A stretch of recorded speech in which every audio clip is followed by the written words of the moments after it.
This conference will now be recorded. नमस्कार. माझा आवाज येतोय? एकाने कोणीतरी फक्त मला होकार द्या. हो येतोय. Okay, thank you. आज आपलं 7वं लेक्चर आहे आणि जसं आपण आज सगळ्यांनी जसा मेसेज मध्ये लिहिलेलं आहेच की आज आपण कचऱ्याची ऐशी तैशी या विषयावरती कौस्तुभ ताम्हणकर सरांचं त्यांनी जे काही काम केलेलं आहे किंवा जे कचऱ्याच्या संदर्भात आतापर्यंत त्यांनी कोणकोणत्या प्रकारे युक्त्या क्लुप्त्या आणि एक प्रॉपर वेनी काही गोष्टी घडवून आणलेल्या आहेत, ज्या सोप्या आहेत, ज्या खरंच प्रत्येकाला इम्प्लिमेंट करणं शक्य आहे. अशा काही गोष्टी आज कौस्तुभ सरांकडनं आपण ऐकून घेणार आहोत, जाणून घेणार आहोत. तर आजच्या व्याख्यानाला आपण मुख्यतः कचरा व्यवस्थापन हा विषय घेऊन पुढे जाणार आहोत. हॅलो. आजचं हे व्याख्यान कृपया सगळ्यांनी आपले माईक बंद ठेवा आणि व्हिडिओ देखील बंद ठेवा, कारण नाहीतर मग आपल्याला आहे ना इंटरनेटच्या बँडविड्थचा प्रॉब्लेम येईल आणि आपलं सेशन मध्ये मध्ये कुठेतरी ब्रेक होत राहील. तसं न होण्यासाठी आपण हे सांगतोय. तर आजच्या आपल्या ह्या सेशनला सुरुवात करण्याआधी मी आपणा सर्वांना कौस्तुभ सरांचा परिचय करून देतो. आणि कृपया एकाने कोणीतरी व्हिडिओ चालू केलेला आहे, प्लीज बंद करा तो. कौस्तुभ सर हे ठाण्याला राहतात, मूळचे ते कोल्हापूरचे. त्यांचं शिक्षण रत्नागिरी येथून इंजिनिअरिंग त्यांनी कम्प्लीट केलेलं आहे 1971 साली. इंजिनिअरिंग झाल्यानंतर त्यांनी आपला फॅमिली बिझनेस जॉईन केला. The name has as RK Datta Concerns. He has developed science apparatus such as primary kit suitable for rural school, portable petrol gas set for schools and colleges, and many other apparatus required as syllabus. With this business, they built a factory in Waghai State and entered into industrial equipment business. In 1994, he started his own company named as Tansa Equipment Private Limited. This company manufactures various type of flow instrument, level instruments, and control panels required for chemical industries. In 1998, he was uncomfortable by hearing the garbage issue. Nobody gives the solution. Everybody says, do not make garbage. The problem was from his home itself. He has started finding into it. And he started looking into a garbage for finding solution. After continuous efforts, he achieved a situation such as the garbage is not produced at all. How that he has wrote a book like Shunya Kachra explaining the easy way to get rid of garbage problem. This book is published in Marathi, almost 13 editions, 13,000 books he has distributed. Hindi, 1 edition, 1,000 books he has distributed. Gujarati, 1 edition, 1,000 books. English, 1 edition, and 3,000 books he has distributed. Totally, he distributed 18,000 books in the society. All the editions are available in soft version too. He says that the price of this book is, I'm just iterating in his own words, whatever you feel appreciate, it is my commitment that whatever money is received will be used for reprinting of the books only. Okay. So he had done 178 lectures on the same subject till now. He has supplied more than 300 Avirat Patra composting basket drum. You might have seen many videos as well, Avirat Patra related on the YouTube too. He has been interviewed with ETV, ZTV, Z 24 Tas, then G24 that multiple program like Heart to Heart, then Nisarga Sathi, ABP Maza, Star Plus, Akashvani Kendra in Vanita Mandal. Interview with almost all local and state newspapers has been published. Akashvani, Asmita Vaini. Uday Nigurkar in Swayam talks at Pune. A documentary film has been shoot on the concept of zero garbage by Hindustan Liver Limited and Zento India 2022. He has been honored many awards like Nisargadut Award, at Film Festival in Ratnagiri by Gokte College. He has been honored by Thane Ratna Award by Hindustan Times and Raunak Group. He has been honored by Thane Mayor Mahapaur Award by Thane Mahapalika. He has constructed Big Avirat Patra for a hostel of special student at Ameya Palak Sangatna, Gurukul Khoni near Dombivli. He has constructed Big Avirat Patra for Maitri Anand Society having 82 flats at Luiswadi, Thane. As on today, he has manufactured almost 1 lakh pouches and used it for packing purpose in his own factory. A board has been permanently and proudly displayed on his home saying, "We do not produce garbage."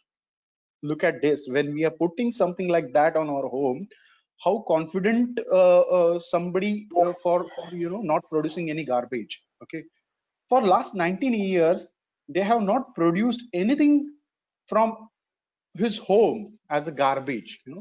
Details about the concept of zero garbage is explained in his zero garbage book, like Shunya Kachra.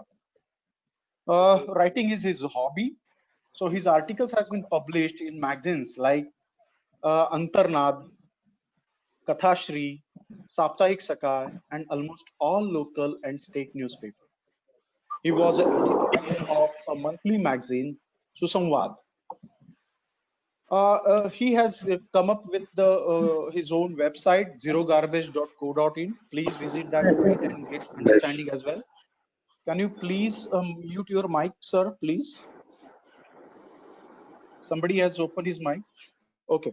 So right now we all are gathered here to understand how the Shunya Kachra or zero garbage आपण हे शून्य कचऱ्याचं कशा पद्धतीने अवलंबन करू शकतो आपल्या स्वतःच्या घरापासनं आणि त्याचीच आपण पूर्ण आपल्या सोसायटीमध्ये आपल्या आजूबाजूच्या सोसायट्यांमध्ये आपण राहतो त्या एरियामध्ये ह्या गोष्टीचा कशा पद्धतीने प्रसार करू शकतो हे आपण आज जाणून घेऊया कौस्तुभ सरांकडनं. कौस्तुभ सर, मी तुम्हाला विनंती करतो की तुम्ही आजच्या आपल्या या व्याख्यानाची सुरुवात करा.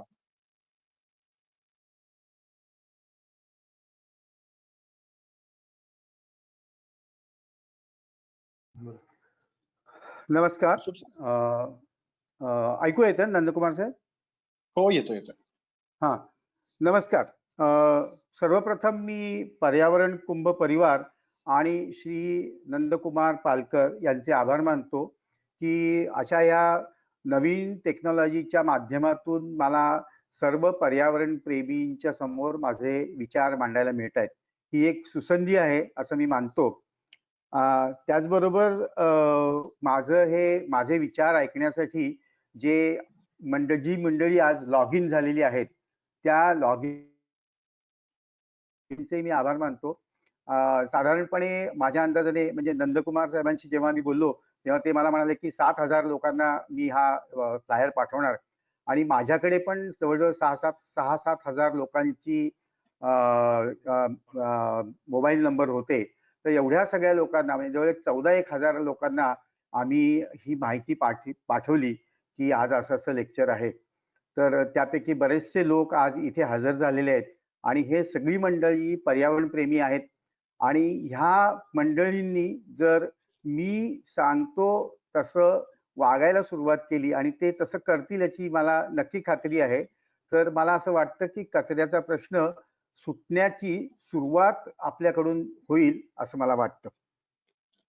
स्वच्छतेची ऐशी तशी म्हणजे माझ्या भाषणाचा जेव्हा विषय काय ठेवावा असा विचार झाला तेव्हा प्रथम मला असं वाटलं की स्वच्छतेची ऐशी तैशी असा विषय ठेवावा.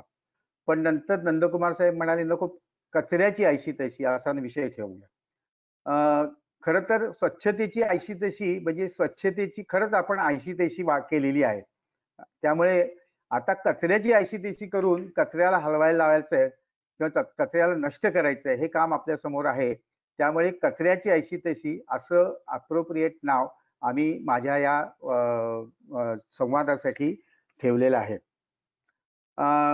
सर्वप्रथम मी माझे विचार मांडण्यापूर्वी आपल्या सर्वांना एक व्हिडिओ दाखवू इच्छितो. हा व्हिडिओ सगळ्यांनी बघावा आणि त्याच्यानंतर मी माझं माझं भाषण सुरू करतो. आपण सगळ्यांना मी हा व्हिडिओ दाखवतो आहे.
कदाचित आवाज सगळ्यांना येणार नाही, पण सगळ्यांनी व्हिडिओ काळजीपूर्वक बघावा.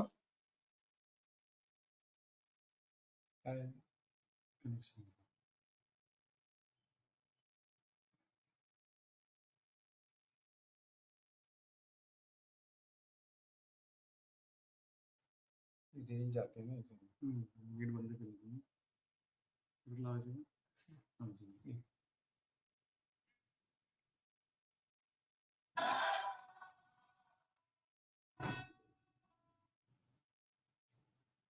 प्लस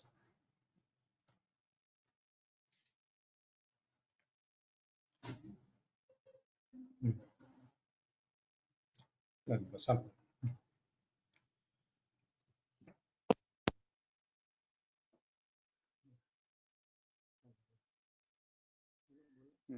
नमस्कार.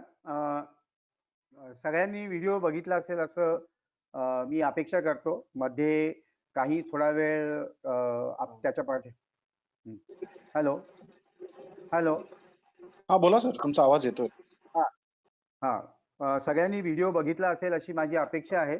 मध्ये काही वेळ इंटरनेटचे कनेक्शन डिस्कनेक्ट झाल्यामुळे संपूर्ण तुम्हाला ऑडिओ ऐकता आला नसेल, पण त्याच्या पाठीमागे आपलं राष्ट्रगीतच होतं, त्यामुळे ते काय चाललंय हे सगळ्यांना तुम्हाला माहीत असेल. शेवटी त्या माणसाने हात वर केला, तर त्या हात वर केल्याचा काहीतरी अर्थ आहे. ही जी माणसं काम करतायत ना, ती दुरान्वये आपले काका असतील, मामा असतील, कारण आपण असं म्हणतो की वसुदैव कुटुंबकम आणि सगळं विश्व एकच आहे असं आपल्या भारतीय संस्कृतीमध्ये असं म्हटलं जातं. त्यामुळे ही जी माणसं काम करतायत ही कुठल्या तरी एका लिंकने आपले नातेवाईक आहेत असं मला वाटतं. आणि आपल्या ह्या अशा नातेवाईकांना हे असं काम करायला लागतंय. आणि हे काम कुणामुळे करावं लागतंय, तर हे माझ्यामुळे करावं लागतंय. हा व्हिडिओ बघितल्यानंतर मला नाही वाटत असा एकही माणूस असेल की ज्याच्या अंगावरती काटा उभा राहिला, तो अस्वस्थ झाला. तर हा व्हिडिओ बघून मी अस्वस्थ झालो आणि मी असं म्हटलं की ह्या लोकांना जे काम करायला लागतंय ते माझ्यामुळे काम करावं लागतंय आणि हे बंद व्हायला पाहिजे. आता हे जर बंद व्हायचं असेल तर बघा, मी असं सांगतो की स्वातंत्र्य मिळून आपल्याला 70 वर्ष उलटून गेली.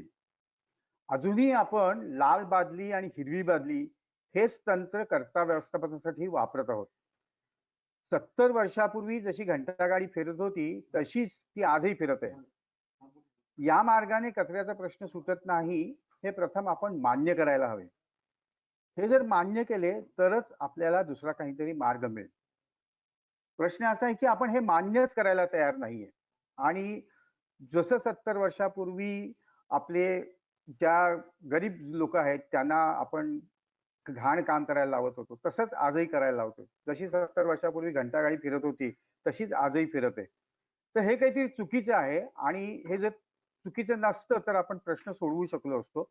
ज्या अर्थी प्रश्न सुटला नाही त्या अर्थी ही चूक आहे हे पहिले मान्य करायला पाहिजे आणि हे मान्य केलं तरच आपल्याला दुसरा मार्ग मिळेल असं मला वाटतं. त्यामुळे मी पहिले हे मान्य केलं की आपल्याला हे जे करतोय हे चुकीचं आहे आणि हे करतोय हे चुकीचं आहे आणि काहीतरी वेगळं करायला पाहिजे.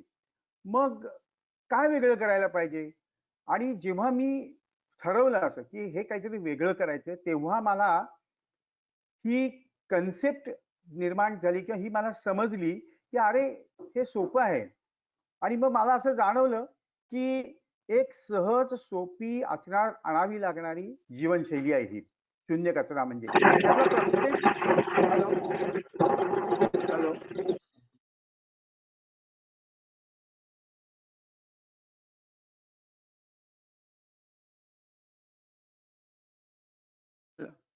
Hello hello hello Shri Dilip Vaidya, तुमचा कॅमेरा आणि माईक सातत्याने चालू राहतोय. तो तुम्ही कृपया बंद ठेवा, त्यामुळे डिस्टर्बन्स येतोय. प्लीज सर, तुम्ही चालू ठेवा. हा, तर शून्य कचरा ही संकल्पना म्हणजे काय आहे? तर एक सहज सोपी आचरणात आणावीच लागणारी जीवनशैली. यातला प्रत्येक शब्द महत्वाचा आहे बघा. एक म्हणजे ही एकमेव रस्ता आहे असं मला वाटतं. सहज आणि सोपं आहे आणि आचरणात आणावी लागणारी जीवनशैली आहे. म्हणजे तुम्ही जर असं म्हणालात की आम्ही नाही आचरणात आणणार तर चालणार नाहीये. की तुमच्या समोर जसं आता रिसेंटली तुम्हाला अनुभव आहे बघा की चक्रीवादळ येणार हे हवामान खात्याने आपल्याला सांगितलं आणि म्हणून आपण बऱ्यापैकी तयार राहिलो आणि त्या चक्रीवादळाला आपण तोंड देऊ शकलो. तसंच हे कचऱ्याचं संकट आपल्यावरती येणार आहे. हे चक्रीवादळ येतंय हे आपल्याला माहिती आहे. गेली कित्येक वर्ष आपल्याला हा प्रश्न सुटत नाही. त्यामुळे हे आपल्याला माहिती आहे की हे चक्रीवादळ येतंय. त्यामुळे अशी काहीतरी जीवनशैली तुम्हाला आचरणात आणावीच लागणार. तर हे आणावीच लागणार हे सुद्धा सगळ्यात महत्वाचं आहे. आता खरं म्हणजे कसं आहे, हे पुढचे कसं नाही पाठवूया. कचऱ्याच्या प्रश्नाचे एकमेव उत्तर म्हणजे शून्य कचरा. कसं आहे आपण जेव्हा परीक्षेला बसतो की नाही तेव्हा बघा तुम्ही किती मार्कासाठी तयारी करता असा मी जर तुम्हाला प्रश्न विचारला तर मला एकही माणूस असा नाही भेटणार की मी 35 मार्काचाच अभ्यास करतो. प्रत्येक जण काय म्हणेल किंवा प्रत्येकाची इच्छा काय असते की मला 100 पैकी 100 मार्क 100 पैकी 100 मार्क मिळाले पाहिजे. तसंच मी कसं म्हणतो की मला कचऱ्यावरती जर कचऱ्याशी लढायचं आहे तर त्याला मला शून्य करायला पाहिजे. म्हणजे जेव्हा मी असं म्हणेन शून्य करायला पाहिजे, जेव्हा मी असं म्हणेल की अंतिम स्वच्छता करायला पाहिजे, तेव्हा कुठेतरी सुरुवातीला मला 10% यश मिळेल. मग सरावाने 20% यश मिळेल. मग सरावाने 30% यश मिळेल. असं करत, करत, करत एक दिवस असा येईल की मला 100% यश मिळेल. त्यामुळे मी नेहमी असं म्हणतो की शून्य कचरा असं तुम्ही म्हणा. तुम्ही जर असं म्हणालात ना, मला 50%च कचरा तयार करायचा आहे किंवा 50%च कचऱ्याचं व्यवस्थापन करायचं आहे, तर तुम्हाला 50%च्या 35% म्हणजे 17%च तुम्हाला यश मिळेल. त्यामुळे जर 100% तुम्हाला यश मिळायचं असेल, तर तुम्ही नेहमी म्हणा की मला शून्य कचरा ही संकल्पना आचरणात आणायची आहे. शून्य कचरा या संकल्पनेमध्ये आचरणात आणताना पहिले तुम्ही जरा कचरा या शब्दाकडे बघा. तर त्यातले काही शब्द जर काही अक्षरं जर काढून टाकली म्हणजे घन कचरा याच्यातली जर काही अक्षरं काढून टाकली तर गर्भित अर्थ काय होतो बघा, तर धन करा. आणि हे खरं आहे. तुम्ही जर कचऱ्यावरती व्यवस्थित काम करायला सुरुवात केलीत, कचऱ्याचं व्यवस्थित व्यवस्थापन करायला सुरुवात केलीत, तर तुम्हाला त्याच्यातून धनप्राप्ती होते. आता धन म्हणजे प्रत्येक वेळेला पैसाच असं नाही.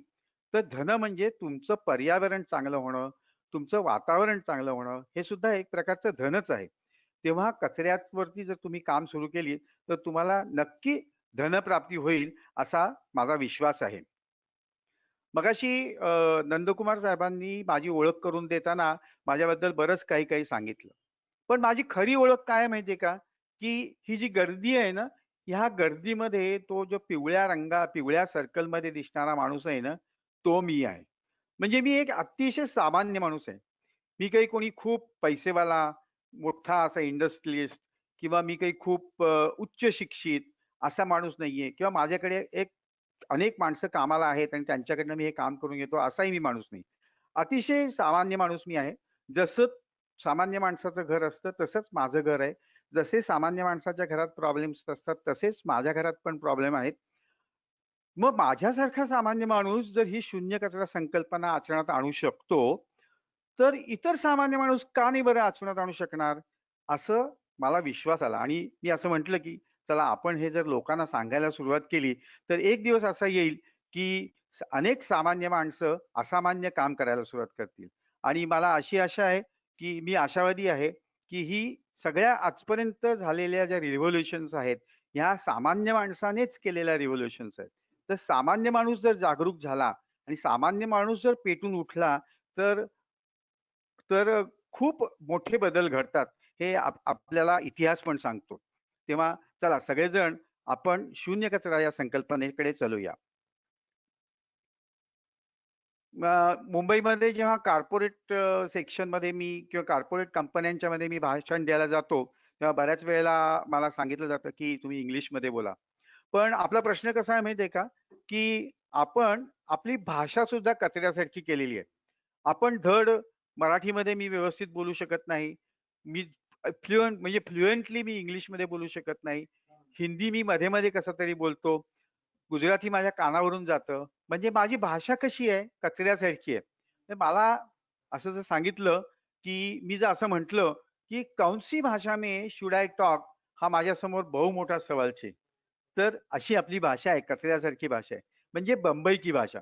त्यामुळे मी कॉर्पोरेट लेव्हलमध्ये जेव्हा काम करायला जातो, तेव्हा मी पहिलेच त्यांना सांगतो, की मी आज बंबईच्या भाषेमध्ये बोलणार आहे.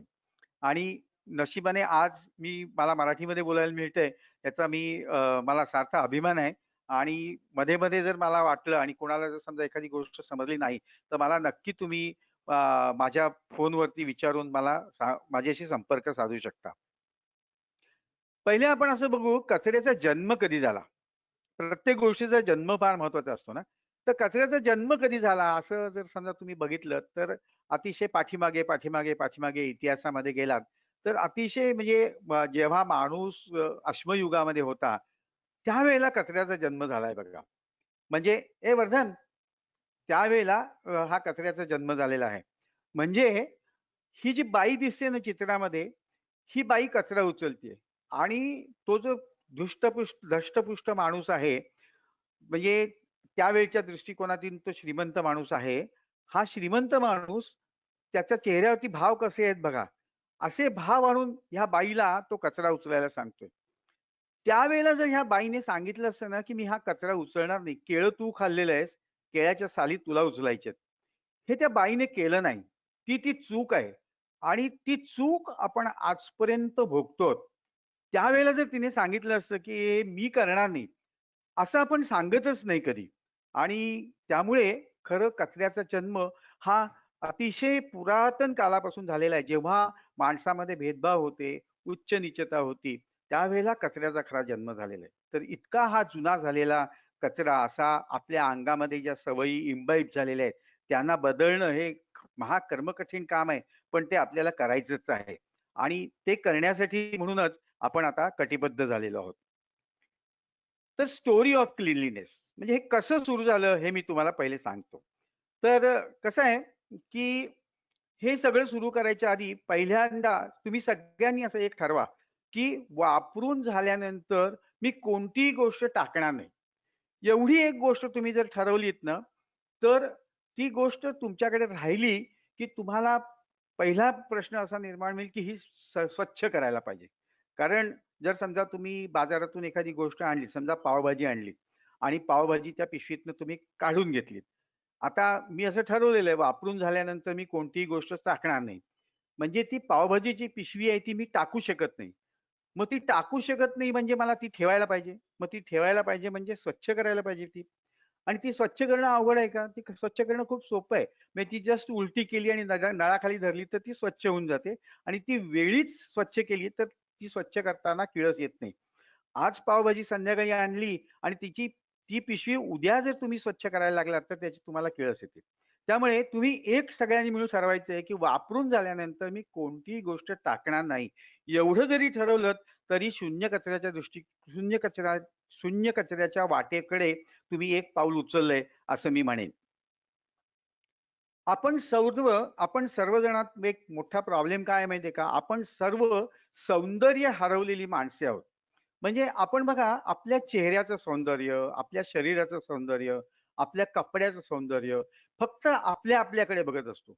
पण आपल्या परिसराचं सौंदर्य आपल्याला कळतच नाही किंवा आपला परिसर सुंदर असावा असं आपल्याला वाटतच नाही. आज तुम्ही मुंबई बघा, आपल्या मुंबईला बकाल हे विशेषण लागलेलं आहे. डोंबिवली बघा, कल्याण बघा, उल्हासनगर बघा, इव्हन ठाणे बघा, ही सगळी शहरं बकाल होत चाललेली आहेत. तर हा बकाल हा शब्द सौंदर्याच्या बरोबर विरुद्ध आहे. तर सौंदर्यच नाही आपल्या कुठल्या शहरांच्या मध्ये. तर आपला परिसर सुंदर व्हायला पाहिजे असं आपल्याला वाटायला पाहिजे.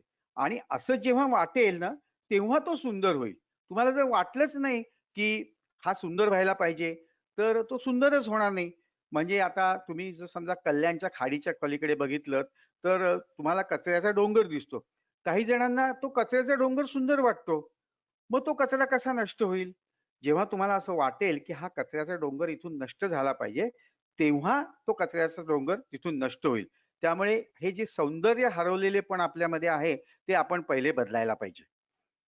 आता प्रत्येक घरामध्ये सौंदर्य जाणणारी किंवा सौंदर्य माहीत असलेली अशी व्यक्ती असते. आणि ती व्यक्ती म्हणजे कोण असते माहितीये का तुम्हाला? तर तुमच्या घरातली जी स्त्री आहे, जी सतत घर आवरत असते, सतत घर स्वच्छ ठेवत असते, अशी स्त्री ही खरं सौंदर्याची मूर्तिमंत रूप आहे. मला आजपर्यंत आजपर्यंत मला अशी एकही बाई दिसली नाही की जी असं म्हणेल की मला माझं घर अस्ताव्यस्त असलेलं चालेल, माझं घर घाण असलेलं चालेल, अशी बाई नाही दिसत. याचं कारण सौंदर्याचं मूर्तिमंत रूप म्हणजे बाई आहे आणि ती बाई प्रत्येक घरामध्ये आहे आणि प्रत्येक घरातली बाई हे सौंदर्यासाठी झटत असते.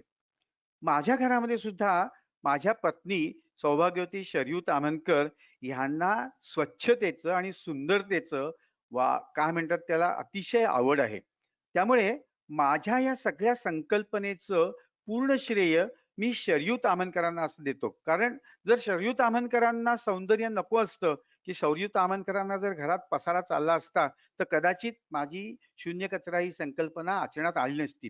त्यामुळे मी आज ह्या पर्यावरण दिनाच्या निमित्ताने मी ह्या सगळ्या शून्य कचऱ्याची संकल्पनेचं श्रेय सौ शरयू ताम्हणकर यांना देतो. सगळ्या महिला वर्गांना हे ऐकून खूप बरं वाटेल आणि सगळ्या पुरुषांनी त्या घरातल्या सर्व महिलांना असं सौंदर्याचं श्रेय द्यावं आणि त्या जसं म्हणतात तसं वागायला सुरुवात करावी. तर आपण शून्य कचरा ह्या वाटेकडे दुसरं पाऊल टाकलंय असं मला वाटेल. शून्य कचरा, येथे कचरा तयार होत नाही.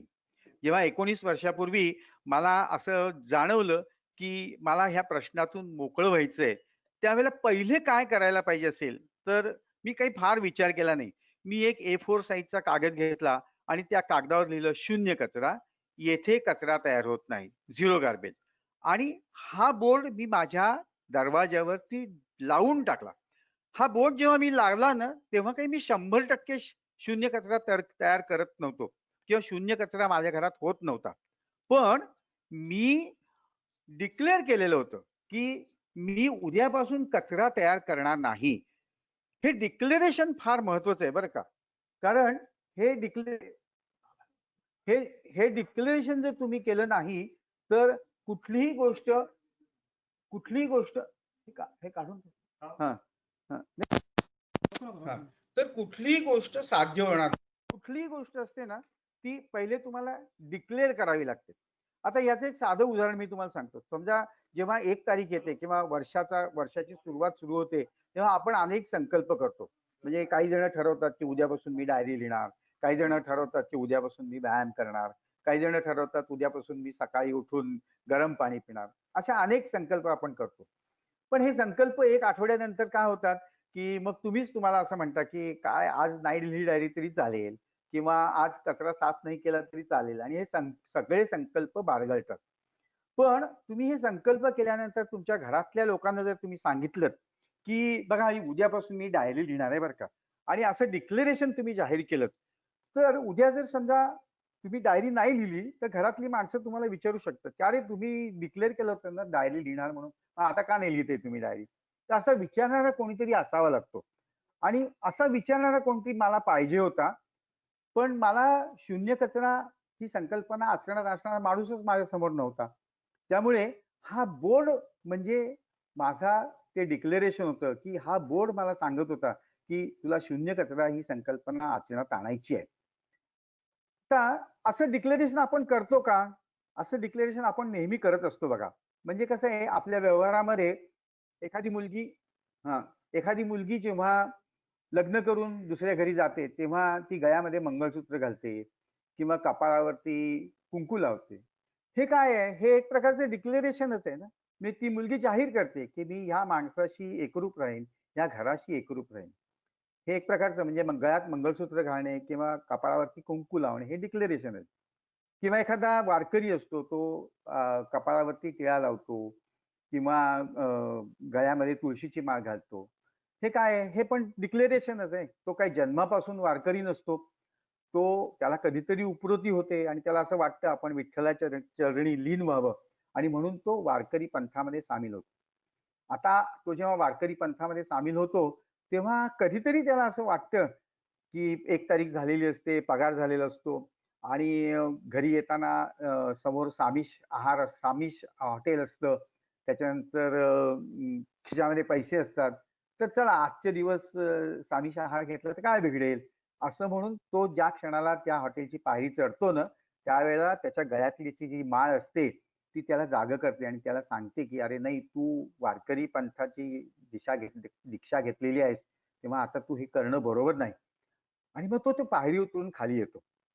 तर हे डिक्लेरेशन करणं अतिशय महत्वाचं आहे. हे डिक्लेरेशन केलं, की तुमच्यालाच एक बंधन येतं आणि त्या बंधनाप्रमाणे तुम्ही वागू लागता. म्हणजे साधू बैरागी होतात, ते सुद्धा भगवे कपडे घालतात. म्हणजे त्यांचं पण एक प्रकारे ते डिक्लेरेशन आहे. आपल्याकडे असं म्हणतात ना, की संन्यास घेतल्यानंतर परत गृहस्थाश्रमात यायचं नाही. तर हा संन्यास घेतलेला माणूस कोण? तर असे संन्यासी वेश परिधान केलेला माणूस असतो, तो म्हणजे संन्यासी असतो. तर संन्यासाची मुलं आपल्याला माहिती आहेत, आपले ज्ञानेश्वर ही संन्यासाची मुलं आहेत. पण संन्यास घेतल्यानंतर परत यायचं नाही, असं आपली संस्कृती सांगते. आणि ते जे तुम्ही जर असा वेश परिधान केलात, तर तो वेश तुम्हाला परत येऊन देत नाही. चौथं डिक्लेरेशन म्हणजे आपले राजकारणी लोक बघा पांढरे कपडे घालतात किंवा वकील काळे कपडे घालतात. यांचं एक प्रकारे ते डिक्लेरेशनच आहे. म्हणजे सरकारी आपले राजकारणी लोक पांढरे कपडे घालून काय डिक्लेअर करतात हे आपल्या सगळ्यांना माहिती आहे. आणि वकील काळे कपडे घालून काय डिक्लेअर करतात हे पण आपल्या सगळ्यांना माहिती आहे. तेव्हा हे सगळं डिक्लेरेशन अतिशय महत्वाचं असतं. आपणही असं हे डिक्लेरेशन करावं अशी माझी इच्छा आहे. आता मी तुम्हाला एक इंटरेस्टिंग रेशो सांगतो. मी ठाणे म्युनिसिपालिटीमध्ये एक 5-6 वर्षापूर्वी गेलो होतो आणि त्यावेळेला मी ठाणे म्युनिसिपालिटीमध्ये विचारलं, की आपल्या ठाण्याची लोकसंख्या किती आहे? तर त्यांनी मला सांगितलं 18,18,872 अशी ठाण्याची लोकसंख्या आहे. मग मी त्यांना विचारलं, की ह्या ही जी माणसं सगळी कचरा तयार करतात, तर ह्या कचरा तयार करणाऱ्या कचऱ्याच्या विरुद्ध लढणारी जी मॅनपॉवर आहे, ती तुमच्याकडे किती आहे? तर त्यांनी सांगितलं 4,033 अशी सगळी माणसं ह्या कचऱ्याच्या विरुद्ध लढत असतात. आता ह्या 2 फिगरवरून तुम्हाला काय समजतं? आपल्याला काय समजतं? तर एक रेशो, सगळ्यांना रेशोवरून पिक्चर क्लिअर होतं बघा. म्हणजे 18,18,872 माणसं भागिले 4,033 तर त्याचं उत्तर येतं 451.1. आता ह्या रेशोचा अर्थ काय आहे हो? ह्या रेशोचा अर्थ असा आहे, की 4,451 माणसांना कचरा करायची मुभा आहे आणि त्याच्या व्यवस्थापनासाठी किती माणसं आहेत? तर फक्त 1 माणूस आहे. मला तुम्ही सांगा हे शक्य आहे का हो? 1 माणूस आणि 451 माणसं हा रेशो जोपर्यंत एकास एक येत नाही, तोपर्यंत कचऱ्याच्या प्रश्नातून आपण सुटणार नाही. त्यामुळे हा रेशो बदलणं हे आपलं सगळ्यात महत्वाचं काम आहे. आता हा रेशो बदलायचा असेल, तर तुम्हाला मी एक दुसरी एक साधारण गोष्ट सांगितल्यासारखी सांगतो. बघा आपला भारताचा नकाशा तुम्हाला इथे दिसतोय आणि भारताच्या नकाशाच्या सर्व सीमांवरती आपले सैनिक तैनात आहेत. ते ते तिथे आहेत म्हणून आपण सुखेने व भारताच्या आतमध्ये राहू शकतो. आणि भारताच्या आतमध्ये सुद्धा काही मंडळी म्हणजे हे जे कचरा व्यवस्थापनामध्ये काम करणारी माणसं आहेत ही कार्यरत आहेत. आता भारतावरती आपण म्हणजे आम्ही जर समजा एखाद्या म्हणजे पान खाऊन पिचकारी थुंकली तर ती कुणावरती मी टाकली पिचकारी असं मी तुम्हाला विचारलं तर त्याचं उत्तर काय माहितीये का की तुम्ही त्या भारत मातेवरती थुंकला आहात. म्हणजे भारताच्या विरुद्ध जसे आपले शेजारी हे शत्रू आहेत तसे आपणही भारताचे शत्रूच आहोत असं मला वाटायला लागलं.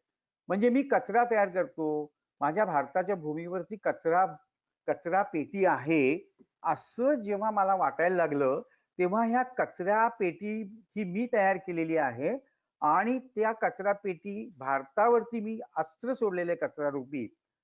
तर मी भारताचा देशभक्त कसा मी भारताचा सुद्धा शत्रूच आहे असं मला वाटायला लागलं. आणि मग मी ह्या ज्या शत्रूच्या विरुद्ध लढणारी जी माणसं आहेत ती म्हणजे हे सगळे कचरा वेचक म्हणा किंवा नगरपालिकेमध्ये कचऱ्याच्या विरुद्ध काम करणारी माणसं किंवा कचरा व्यवस्थापनामध्ये काम करणारी माणसं ह्या माणसांना आपण सैनिक असं म्हणायला पाहिजे. म्हणजे कचरेवाला म्हणायच्या ऐवजी त्यांना सफाई सैनिक असा दर्जा द्यायला पाहिजे. आता बघा तुमच्या समोर एक अतिशय छान नामी संधी आहे.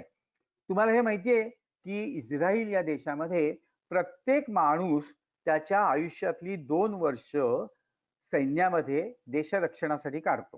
हे सगळ्यांना माहिती आहे. हे काही नवीन सांगायला नको. आता तुम्हाला जर प्रत्येक नागरिकाला असं विचारलं किंवा तुमच्या प्रत्येक नागरिकाला असं सांगितलं की तुला आयुष्यातली 2 वर्ष सीमेवरती जायचं आहे तर आपण अनेक कारणं देऊ की माझी तब्येत बरोबर नाही, माझी आई नाही म्हणते, माझे बाबा नाही म्हणतात, आमच्या घरात अशी पद्धत नाहीये, अशी अनेक कारणं आपण देऊ.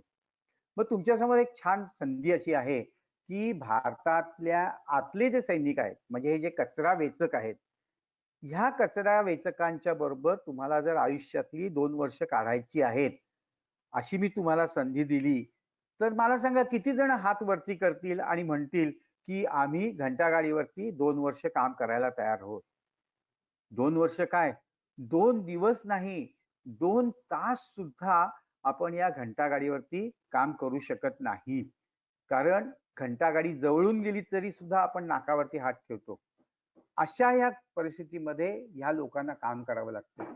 आणि ह्या लोकांना का काम करावं लागतंय तर मी कचरा तयार करतोय म्हणून का. आता यांना जर काम करायला द्यायचं नसेल तर मी कचरा नाही केला पाहिजे. मग ते सहज शक्य आहे का? आहे शक्य. बघा आपण नॉर्मली सुंदर घर बांधलं तर त्या घरामध्ये डस्टबिन असते बरोबर की नाही. पण आपली आता परिस्थिती कशी आहे तर are we staying with dustbin? No no we are not staying with dustbin. We are staying in dustbin. म्हणजे तुम्हाला ठरवायचंय की मला डस्टबिन मध्ये राहायचंय का मला डस्टबिन सह राहायचंय.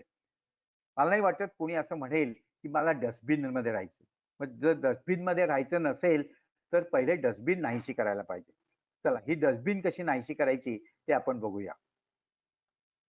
आता ह्या चित्रात ज्या तुम्हाला सगळ्या वस्तू दिसतात ना या वस्तू काय आहेत बघा.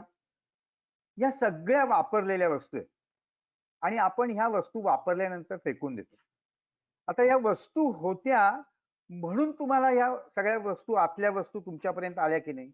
म्हणजे बघा केळ्याचं साल होतं, कलिंगडाला साल होतं किंवा दुधाची प्लास्टिकची पिशवी होती किंवा नारळाला करवंटी होती म्हणून तुम्हाला आतलं खोबरं मिळालं, तुम्हाला म्हणून केळं मिळालं, म्हणून तुम्हाला कलिंगडाचा गर खायला मिळाला.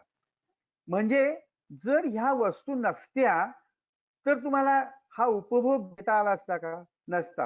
क्षणभर असं तुम्ही कल्पना करू शकता का की जळगाव भुसावळकडून वॅगनच्या वॅगन भरून केळी आपल्याकडे येतात. या सगळ्या केळ्यांना सालच नसतं तर काय झालं असतं? केळी तुम्हाला चांगली मिळाली असती का? नसती. म्हणजे ह्या सगळ्या ज्या वेस्टर्न रूपी वस्तू आहेत ना ह्या अतिशय महत्वाच्या आहेत आणि ह्यांना आपण मान द्यायला पाहिजे. ह्यांना जर मान दिला नाही तर काय होतं हे खाली बसलेले जे दोघं आजी आजोबा आहेत ना ते तुम्हाला सांगतायत. म्हणजे आजकाल बघा आपल्याकडे वृद्धाश्रमांची संख्या वाढायला लागलेली आहे. म्हणजे मुलं हल्ली आई वडिलांना म्हणतात की आता आई बाबा तुमचं काम झालं, आता तुम्ही इथे कशाला राहता, तुम्ही जा वृद्धाश्रमामध्ये. म्हणजे केळ्याच्या सालीला म्हणण्यासारखं आहे, आता केळ्याच्या साली तुझं काम झालंय, आता मी तुला टाकून देतो. तसंच आईबाबांना जर आपण म्हटलं की तुमचं आता काम झालेलं आहे, तर तुम्हाला आम्ही टाकून देतो, म्हणजे वृद्धाश्रमात टाकतो, तर ते बरं होईल का? ते बरं नाही होणार. आज मी मी तरुण आहे आणि मला वृद्धाश्रमामध्ये जर जायचं नसेल, तर मी बदलायला पाहिजे. जर मी बदललो तर माझी मुलं बदलतील आणि माझी मुलं बदलली तर ती मला म्हणणार नाहीत की जा बाबा तुम्ही वृद्धाश्रमात. त्यामुळे आपल्यावरती अशी वृद्धाश्रमात जाण्याची पाळी येऊ नये किंवा यायला लागू नये म्हणून तरी या ज्या सगळ्या वस्तू आहेत, वेष्टन आहेत, ज्यांच्यामुळे आतल्या वस्तू आपल्याला मिळाल्या, ह्यांच्यावरती आपण काहीतरी माया केली पाहिजे किंवा ह्यांच्याकडे वेगळ्या नजरेने बघायला पाहिजे. आता वेगळ्या नजरेने बघायचं म्हटलं की पहिले आपण काय करायला पाहिजे, तर घंटागाडी आपल्या येणार नाही दारामध्ये अशी आपल्याला सोय करायला पाहिजे. म्हणजे जेव्हा मी शून्य कचरा ही संकल्पना आचरणात आणली ना, तेव्हा मला कसं झालं होतं की घंटागाडी आली की सगळ्या लोकांना काय वाटतं, घंटागाडी जी आवाज करत येते ती काहीतरी एक संदेश घेऊन येते असं सगळ्या लोकांना वाटतं आणि सगळेजण आपापल्या घरची लाल बादली आणि हिरवी बादली घेऊन खाली उतरतात आणि घंटागाडीला कचरा देतात. पण मी जेव्हा शून्य कचरा ही संकल्पना आचरणात आणली, तेव्हा मला या घंटागाडीचा जो आवाज आहे ना, तो मला काहीतरी वेगळंच सांगायला लागला. तो मला असं सांगायला लागला, अरे 70 वर्ष झाली अजून तुम्ही बदलत नाहीये, हा माझा आक्रोश आहे. त्यामुळे ती घंटागाडीच्या पोटात मी घंटा दाखवलेली आहे. तर हा घंटागाडीचा आक्रोश तुम्हा सगळ्यांना ऐकायला यायला पाहिजे आणि तो जेव्हा तुम्हाला ऐकायला येईल ना, तेव्हा तुम्ही आणखीन थोडीशी शून्य कचरा या संकल्पनेकडे वाटचाल केली असेल असं मला वाटतं. आता शून्य कचरा या मध्ये वाटचाल करायची असेल तर पहिले काय करायला पाहिजे, तर पहिले तुम्ही तुमच्या डस्टबिनचा अभ्यास करायला पाहिजे. आज आपण कचऱ्याचा अभ्यास करतो का हो? ना, कचऱ्याचा आपण अभ्यास करत नाही. कचरा काय करतो, आपण गोळा करतो आणि टाकून देतो. तर कचऱ्याचा अभ्यास करायचा असेल तर काय करायला पाहिजे, तर डस्टबिन मध्ये डोकावायला पाहिजे. 20 वर्षापूर्वी मी डस्टबिन मध्ये डोकावलो आणि डस्टबिन मध्ये डोकावल्यानंतर मी सुद्धा तुम्हाला असं सांगतो की उद्या तुम्ही डस्टबिन मधून कचरेवाल्याला देण्याच्या आधी तुम्ही एक कागद घ्या आणि त्याच्यावरती तुमच्या घरातून किती प्रकारचा कचरा निघतो ह्याचा तुम्ही अभ्यास करा. की किती प्रकारचा कचरा तुमच्या घरातून निघतो ह्याचा जर तुम्ही अभ्यास केला, ह्याचा जर सर्व्हे केला, तर तुम्हाला काहीतरी रिझल्ट हाती येईल. असा सर्व्हे मी केला आणि मला असं लक्षात आलं की ह्या कचऱ्याचं असा काही वेगळा खूप असा भयानक मोठा प्रॉब्लेम नाहीये. पण जेव्हा मी डस्टबिन मध्ये डोकावलो ना, तेव्हा मला असं दिसलं की ह्या सगळ्या वापरलेल्या वस्तू आहेत. म्हणजे असं कधी होत नाही बघा, बाजारातून तुम्ही येतात आणि तुम्हाला मेथी स्वस्त मिळाली, तर मेथीची जुडी तुम्ही घेतलीत आणि येता येता तुम्हाला कोपऱ्यावरची कचरा कोंडी रिकामी दिसली, म्हणून तुम्ही त्या कचरा कोंडीमध्ये मेथीची जुडी टाकून दिली. असं होतं का कधी? असं नाही होत. तुम्ही काय करता, घरी येता, त्या मेथीची पानं काढता आणि राहिलेल्या काड्या तुम्ही डस्टबिन मध्ये टाकता आणि मग त्या कचरा कुंडीमध्ये जातात. म्हणजे या सगळ्या वापरलेल्या वस्तू आहेत. आता बघा, आपण वापरलेल्या वस्तूंचं म्हणजे कचऱ्याचं पहिले मी काय ठरवलं, आपल्याला कचरा म्हणजे सगळ्यांना घाण, दुर्गंधी, वाईट असं डोक्यामध्ये बसलेलं आहे. तर हे जर काढायचं असेल तर पहिले कचऱ्याचं नाव बदलूया असं मी ठरवलं. मग कचऱ्याचं नाव काय द्यायचं, तर मी कचऱ्याचं नाव देण्यासाठी म्हणून असं ठरवलं की ह्या सगळ्या वापरलेल्या वस्तू आहेत. मग वापरलेल्या मधलं वा घेऊया आणि वस्तू मधलं व घेऊया आणि हे दोन शब्द एकत्र त्यांना कचरा म्हणायच्या ऐवजी आपण त्याला असं म्हणूया की ह्या सगळ्या वापरलेल्या वस्तू म्हणजे वाव आहे. बघा कसं बरं वाटतं. आता मी कचऱ्याचं व्यवस्थापन मी करतोय. मी कशाचं व्यवस्थापन करतोय, मी वावचं व्यवस्थापन करतोय. बघा, एकदम फरक पडला. असे फरक पडतात बरं का आपले. नॉर्मली बघा, आपण ओल्ड कार घेतली असं म्हणायच्या ऐवजी आपण काय म्हणतो, प्री ओन कार घेतली. म्हणजे असती ती जुनीच कार, पण त्याला म्हणताना आपण प्री ओन कार घेतली. म्हणजे त्याला जरा जास्त काय म्हणतात प्रतिष्ठा प्राप्त होते. म्हणजे एखादा समजा जेठ्या नावाचा माणूस तुमच्या सोसायटीमध्ये असेल आणि तो जरा काय म्हणतात त्याला गुंड प्रवृत्तीचा असेल, तर त्याला आपण जेठ्या म्हणायच्या ऐवजी जेठालाल म्हटलं तर त्याच्यातली वृत्ती सुधारते.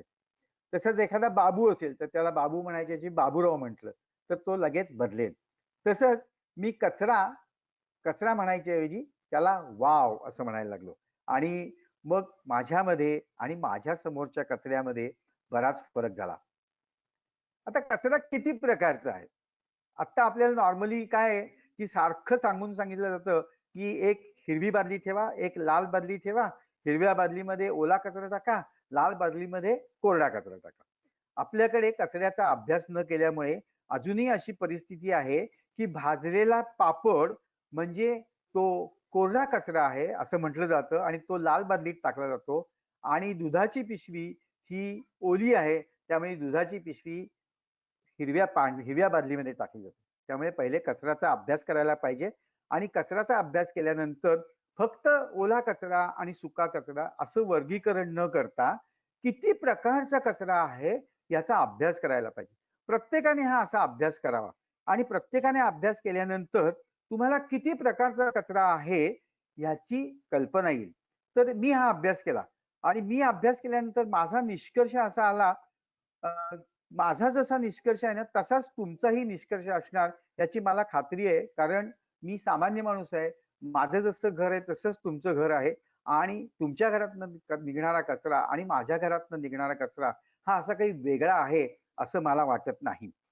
तर हा जो कचरा आहे हा किती प्रकारचा आहे? तर मी 20 वर्षापूर्वी साधारण 17-18 वर्षापूर्वी बसलो आणि माझ्या कचऱ्याचं वर्गीकरण केलं. तेव्हा मला असं कळलं हा कचरा फक्त 10 प्रकारचा आहे. फार नाही हो, फक्त 10 प्रकारचा कचरा आहे. आणि आज अशी परिस्थिती आहे की या 10 प्रकारच्या कचऱ्यांचं आपण 2 प्रकारेच वर्गीकरण करतो आहोत आणि 2 प्रकारेच त्याचं व्यवस्थापन करतो. असं जर व्यवस्थापन केलं तर आपल्याला त्याचे रिझल्ट चांगले मिळणार नाहीत. मग किती प्रकारचा कचरा आहे याची जर लिस्ट केली तर तुम्हाला असं कळतं की पहिला असतो की निसर्ग निर्मित कचरा म्हणजे जैविक कचरा. दुसरा असतो तो कागद असतो. तिसरी असते ती काच असते. चौथं असतं ते जाड प्लास्टिक असतं. 5वं असतं ते पातळ प्लास्टिक असतं. 6वं असते ते चिनी मातीची भांडी असते. 7वं आणि 8वं असतं ते नारळाच्या करवंट्या असतात आणि सामिष आहारातली मोठी हळद असतात.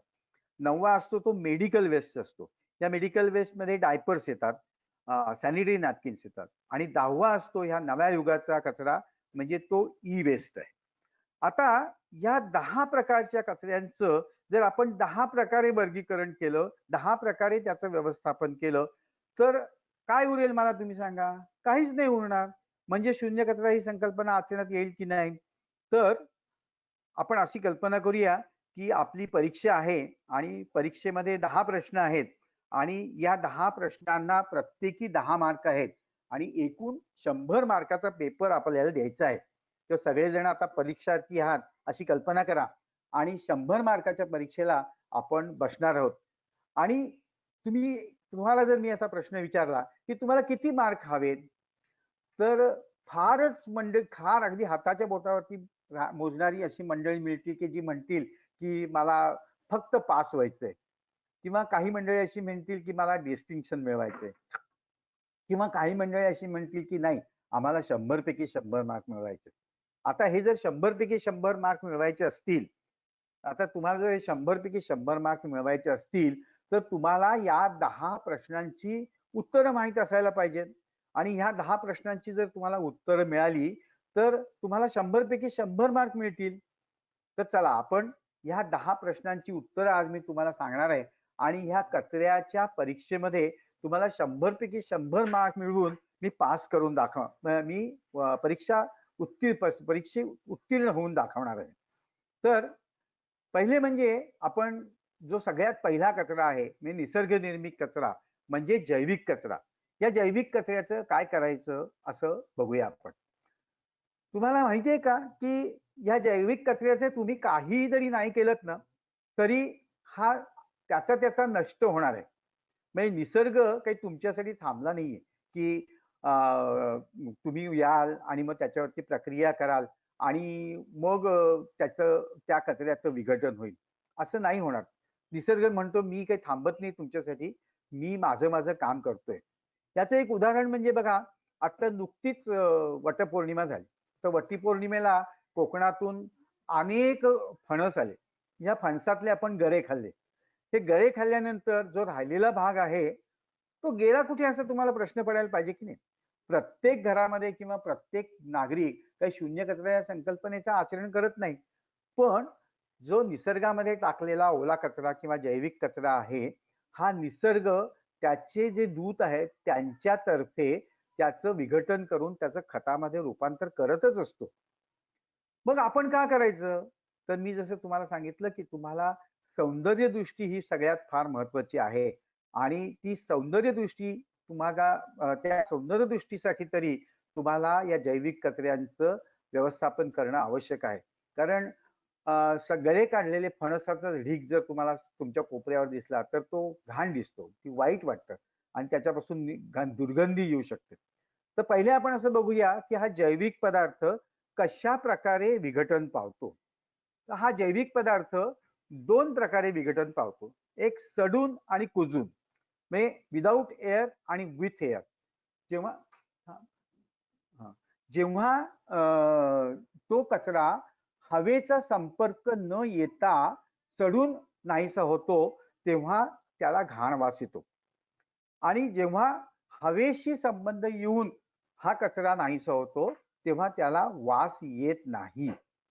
याचं एक साधं उदाहरण बघा. पूर्वीची आपली घरं होती ना, त्या घरांच्या मध्ये कौलारू घरं होती. त्यावेळेला त्या घरांच्या मध्ये उंदीर, पाली वगैरे हे प्राणी असायचे. मग एखादा उंदीर कपाटामागे मरायचा. तो मेल्यानंतर वास यायचा पहिले. म्हणजे मला तर असं वाटतं की वास येणं हे निसर्गाचं तुमच्याशी बोलणं आहे. निसर्ग तुमच्याशी बोलत असतो आणि तो सांगत असतो की इथे वास येतो म्हणजे काहीतरी तुम्ही करणं आवश्यक आहे. मग तुम्ही काय करता? कपाट बाजूला सरकवता आणि तो जो मेलेला उंदीर असतो तो बाहेर काढता आणि फेकून देता. तो बाहेर गेल्याबरोबर त्याला वास लागतो आणि त्या उंदरापासून येणारा जो सडलेला वास आहे तो आपोआप बंद होऊन जातो.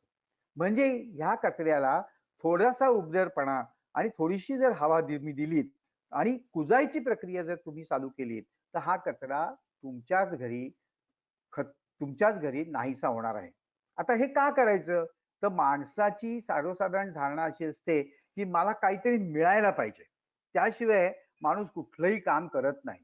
ह्या माणसाचा दोष आपण म्हणूया नव्हे, ही माणसाचा गुणधर्म आहे असं म्हणूया. मग मला काहीतरी मिळायला पाहिजे ना, म्हणून मी हे करायला पाहिजे.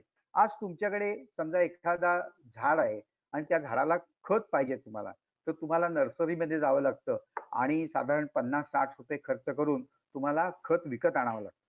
आता तुम्ही घरच्या घरी जर समजा ह्या कंपोस्टिंगचं, ह्या बायोवेस्टचं जर खतात रूपांतर केलं तर तुमचे नक्की 50-60 रुपये वाचणार आहेत आणि वाचवलेले पैसे हे मिळाल्यासारखेच पैसे असतात.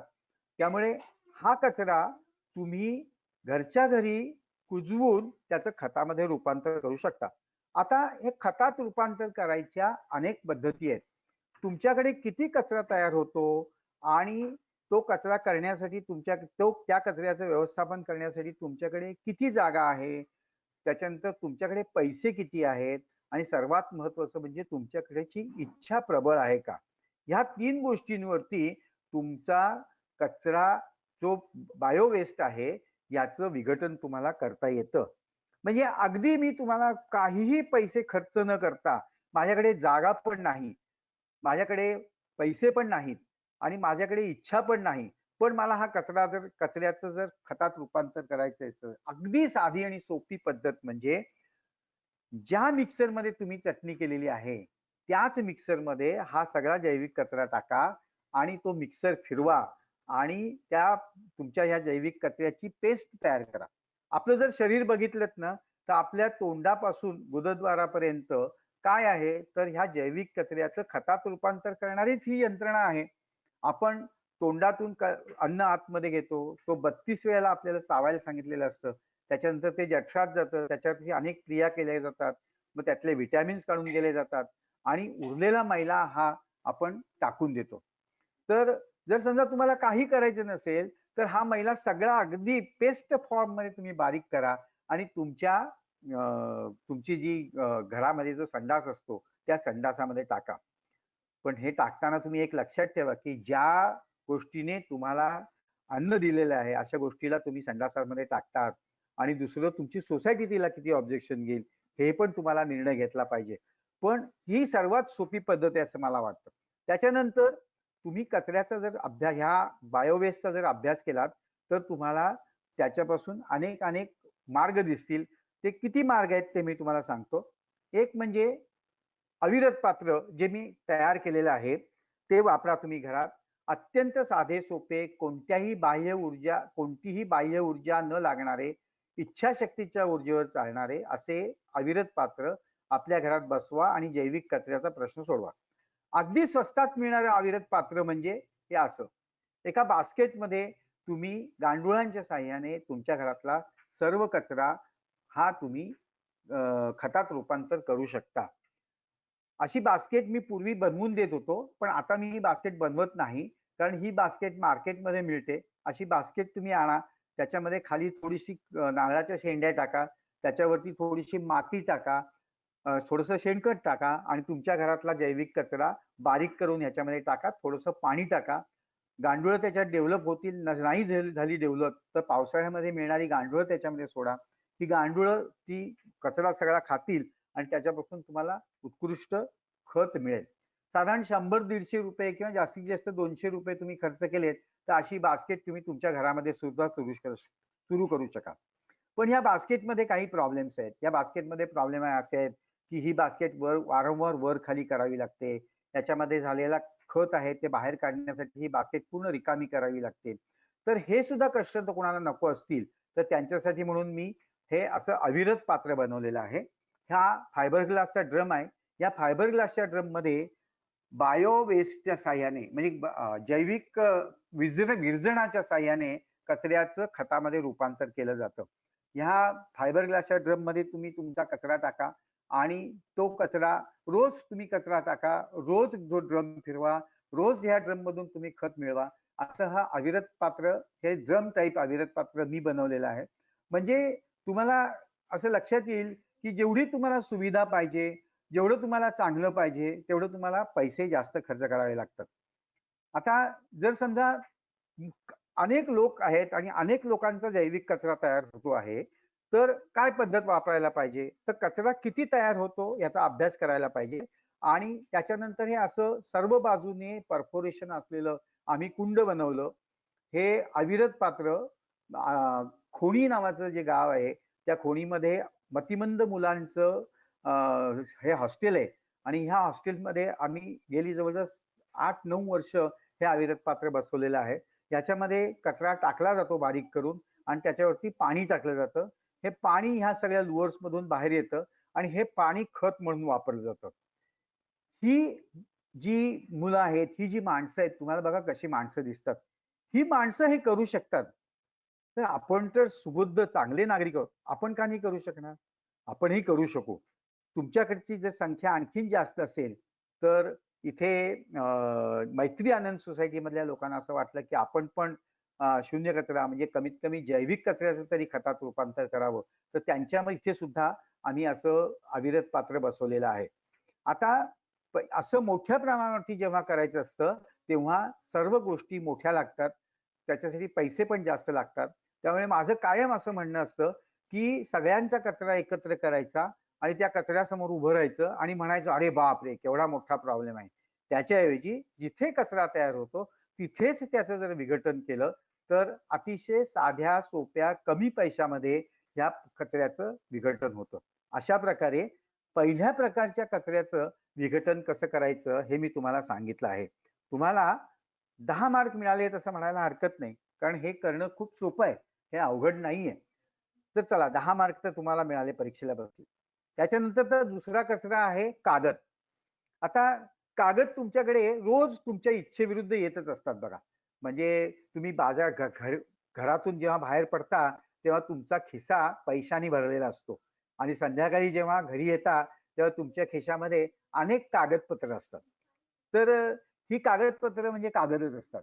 मग आपण हे कागद कसे वापरतो किंवा ह्या कागदांचं काय करतो याचा जर तुम्ही अभ्यास केलात तर ही जी डस्टबिन दिसते की कागदाच्या बोळ्याने भरलेली डस्टबिन आहे आणि दुसरी ही जी बाई आहे ही कॉम्प्युटरमध्ये मग्न झालेली आहे आणि तिला तिच्याकडे आलेलं एन्व्हलप ती फाडतीये.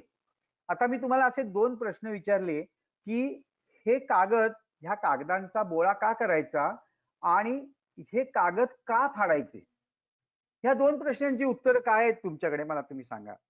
तर सवय, दुसरं काही नाही. तर आपण ही सवय बदलली आणि तुम्ही जसं उद्यापासून असं ठरवलं, उद्यापासून नव्हे, हे वेबिनार झाल्यानंतर लगेच जेव्हा तुम्ही तुमच्या टेबलवरनं बाहेर जाल, तेव्हा तुमच्या हातात आलेला कागद, त्या कागदाचा तुम्ही बोळा करणार नाही आणि कागद फाडणार नाही, असं तुम्ही ठरवलं, की लगेच प्रश्न येतो, की मग ह्याचं करायचं काय? बरोबर आहे? आता बघा, तुमच्या घरामध्ये वर्तमानपत्र येतं. आता वर्तमानपत्र सकाळी 7 वाजता आल्यानंतर ते साधारण 8-8:30 वाजेपर्यंत वाचून होतं. ते वाचून झालं ते की वापरलेलंच झालं की नाही? मग वापरलेलं झालेलं वर्तमानपत्र मात्र तुम्ही डस्टबिनमध्ये टाकत नाही. ते कुठे ठेवता? तर प्रत्येक घरामध्ये एक खाना असतो आणि त्या खाण्यामध्ये तुम्ही ते डस्टबिन ठेवता. त्या खाण्यामध्ये तुम्ही ते वर्तमानपत्र ठेवता. का बरं ते ठेवता? तर मगाशी मी जसं सांगितलं, की माणसाला कुठलीही गोष्ट मिळाल्याशिवाय तो करत नाही.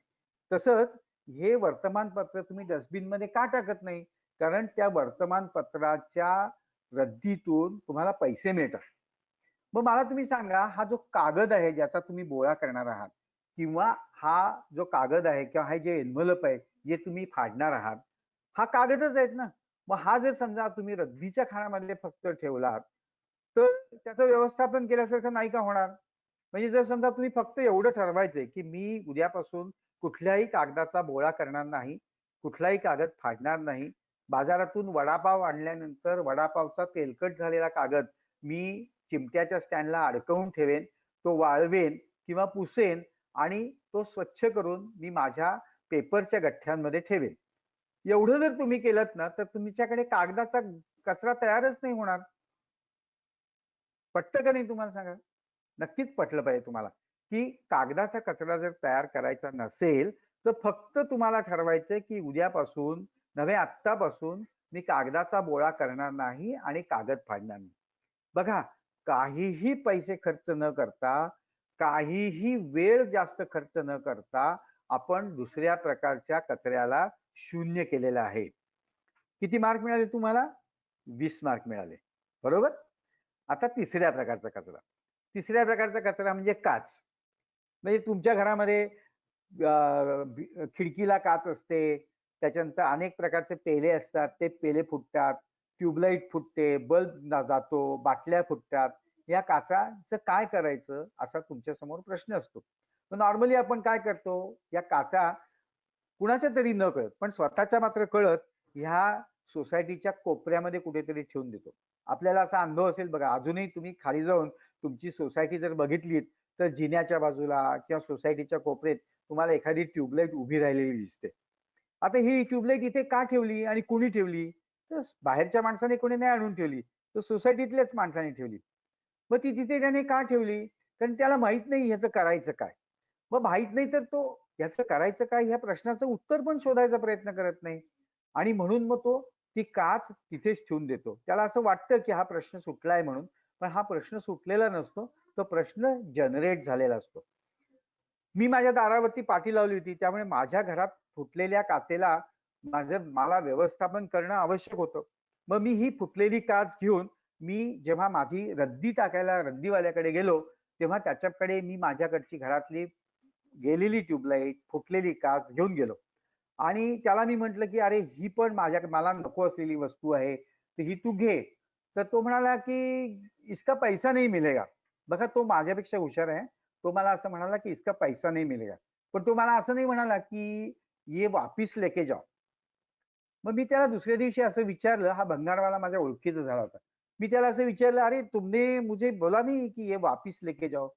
तो त्याने मला एक छान उत्तर दिलं. तो असं म्हणाला, "साहब, ये जो सब कांच है ना, मेरे पास एक लकड़ी का खोखा है और ये लकड़ी के खोखे में ये मैं कांच जमा करता हूँ और हर 15 दिन के बाद मेरे पास एक ट्रक आता है और वो ट्रक में ये सब कांच लेके जाते हैं और ये कांच जो कांच कारखाना है, वो कांच कारखाना में रॉ मटेरियल करके इस्तेमाल हो जाता है." म्हणजे माझ्या घरात तुटलेली काच, काच कारखान्यापर्यंत पोहोचवण्याची एक सिस्टीम आपल्या समाजामध्ये आहे. ती काय आहे?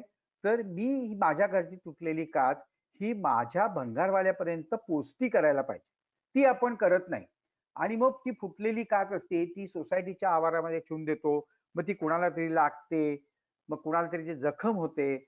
आणि एवढं जर आपण केलं की माझ्या घरातल्या काचेचं व्यवस्थापन करायचं, म्हणजे ही काच नेऊन भंगारवाल्यापर्यंत पोचवायची, त्याच्याकडे कुठला तरी कधीतरी ट्रक येणार आणि तो ट्रक ती काचेच्या कारखान्यापर्यंत नेऊन पोहोचवणार. ही सिस्टीम आहे, ही आपल्याला माहीत व्हायला पाहिजे. ही जेव्हा सिस्टीम आपल्याला माहीत होईल तेव्हा, आणि जर तुम्ही असं ठरवलं असेल की मी माझ्या घरातून कचरा तयार करणार नाही, तर तुम्ही तुमच्या घरात तयार झालेल्या काचा त्या भंगारवाल्यापर्यंत पोचत्या कराल, किंवा तुम्ही त्या पोचत्या करायला पाहिजे, किंवा ते पोचतं करणं हे माझं कर्तव्य आहे एक सुबुद्ध नागरिक म्हणून. आणि मी एवढं करायला लागलो. मग असं तर मी रद्दी द्यायला भंगारवाल्यापर्यंत जाणारच होतो, पण त्याच वेळेला मी या काचा घेऊन जायला लागलो. बरं, माझ्या घरात काही सारख्या काचा तुटत नव्हत्या, कधीतरी 6 मासे एखादी काच तुटायची, कारण कधीतरी मला ह्या काचा घेऊन जायला लागायच्या. म्हणजे काचेचं व्यवस्थापन मी करायला लागलो आणि माझ्या घरातल्या काचेचा कचरा शून्य झाला. बघा, हे तुम्ही करू शकाल की नाही? हे करणं खूप सोपं आहे. काय अवघड आहे याच्यामध्ये तुम्ही सांगा? किती पैसे लागले तुम्हाला? किती वेळ तुम्ही खर्च केला? काहीही वेळ खर्च केला नाही, काहीही पैसे खर्च केले नाहीत, आणि तुम्ही काचेचा कचरा शून्य करून दाखवला आहे. तिसऱ्या प्रश्नाचं उत्तर तुम्हाला मिळालं. किती मार्क मिळाले तुम्हाला? 30 मार्क मिळाले. आता पास व्हायचंय आपल्याला, तेव्हा जरा पुढच्या कचऱ्याकडे जाऊया आपण.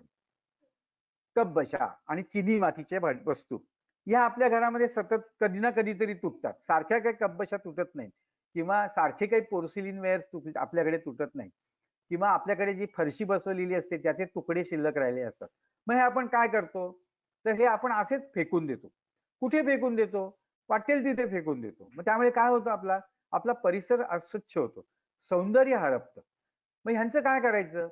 तर हे काय आहे, चिनी माती म्हणजे काय आहे हो? तर जाळलेली माती आहे. म्हणजे हे पोर्सिलिन वेअर म्हणजेच घट्ट माती आहे, म्हणजे एक प्रकारचा तो दगडच आहे असं म्हणायला हरकत नाही. मग जेव्हा तुमच्या घरामध्ये एखादी कपबशी तुटते, किंवा एखादी फरशी तुटते, किंवा एखादं बेसिन तुटतं, तेव्हा हे तुटलेलं बेसिन थोडंसं आणखीन बारीक केलं, तुटलेली कपबशी आणखीन थोडीशी बारीक केली, आणि तुम्ही ज्या वेळेला घरातनं बाहेर पडता तेव्हा आपल्याकडे इतक्या इमारती बांधल्या जात आहेत की ह्या इमारतीसाठी डबर असण्याची आवश्यकता असते. आणि हे डबर म्हणजे तुमच्या घरातली तुटलेली कपबशी किंवा फुटलेली फरशीच आहे. तर हे तुम्ही त्यांच्यापर्यंत नेऊन दिलं तर कपबशीचं व्यवस्थापन होईल की नाही?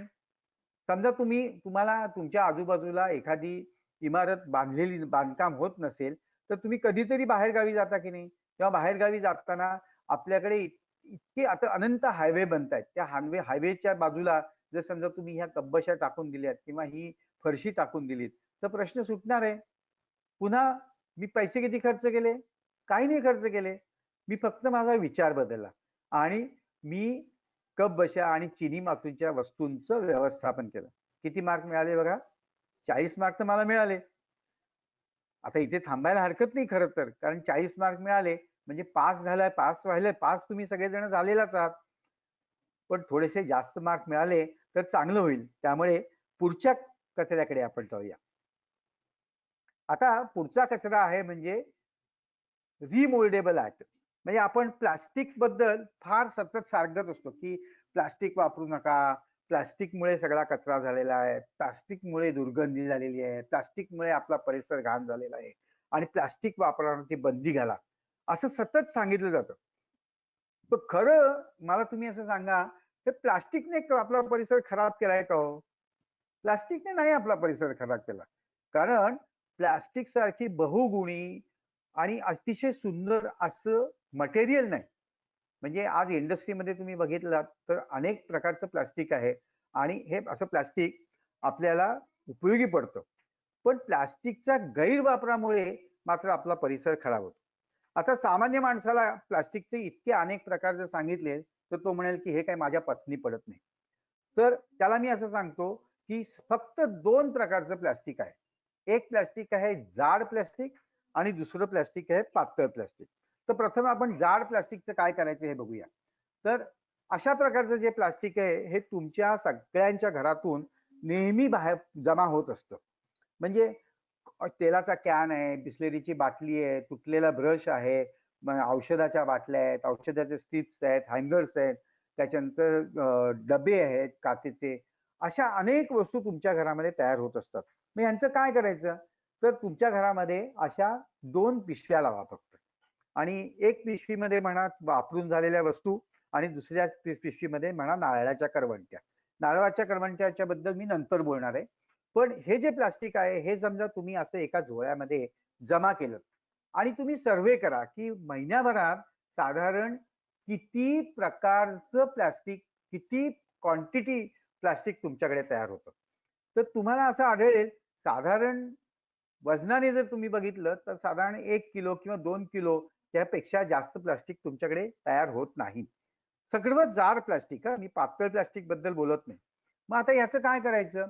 ते तुमच्यासमोर 2 पर्याय आहेत. एक पैसे मिळवायचे किंवा पुण्य मिळवायचं. समजा तुम्हाला पुण्य मिळवायचं असेल तर कधीतरी पहाटे 4-5 वाजता हा झोळा आहे हा घेऊन खाली उतरायचं. तर तुम्हाला अजूनही आपल्या समाजामध्ये पाठीवरती झोळा घेऊन ह्या कचऱ्यातून वस्तू वेचून वापरणाऱ्या आणि त्याच्यावरून आपली गुजराण करणारे माणसं भेटतात. तर ह्यांना जर तुम्ही हे प्लास्टिक दिलं तर त्यांना खूप आनंद होईल आणि त्यांच्या चेहऱ्यावरती आलेलं हसू बघून तुम्हाला पुण्य मिळाल्यासारखं वाटेल. म्हणजे हे जे प्लास्टिक नॉर्मली आता आपण काय करतोय, मी माझ्या डस्टबिन मध्ये टाकतोय, डस्टबिन मधून सोसायटीच्या डस्टबिन मध्ये जातं, सोसायटीच्या डस्टबिन मधून कोपऱ्यावरच्या डस्टबिन मध्ये जातं आणि मग हे कचरा वेचक त्या घाणीत उतरतात आणि हे सगळं प्लास्टिक गोळा करतात आणि हे विकतात आणि त्याच्यापासून त्यांना रोजीरोटी मिळते. तर ह्या लोकांना जर हे प्लास्टिक तुम्ही नेऊन दिलं तर स्वच्छ प्लास्टिक असेल ते स्वच्छ प्लास्टिक नेऊन दिल्यानंतर त्यांना त्याच्यापासून पैसे मिळतील आणि तुम्हाला पुण्य मिळेल. समजा तुम्हाला पुण्य मिळवायचं नसेल तर हाच झोळा घेऊन तुम्ही 15 दिवसानंतर किंवा महिन्या दीड महिन्यानंतर जेव्हा भंगारवाल्याकडे जाता तेव्हा हे प्लास्टिक जर समजा तुम्ही त्याच्याकडे घेऊन गेलात तर तो तुम्हाला त्याच्यापासून पैसे मिळणार आहे.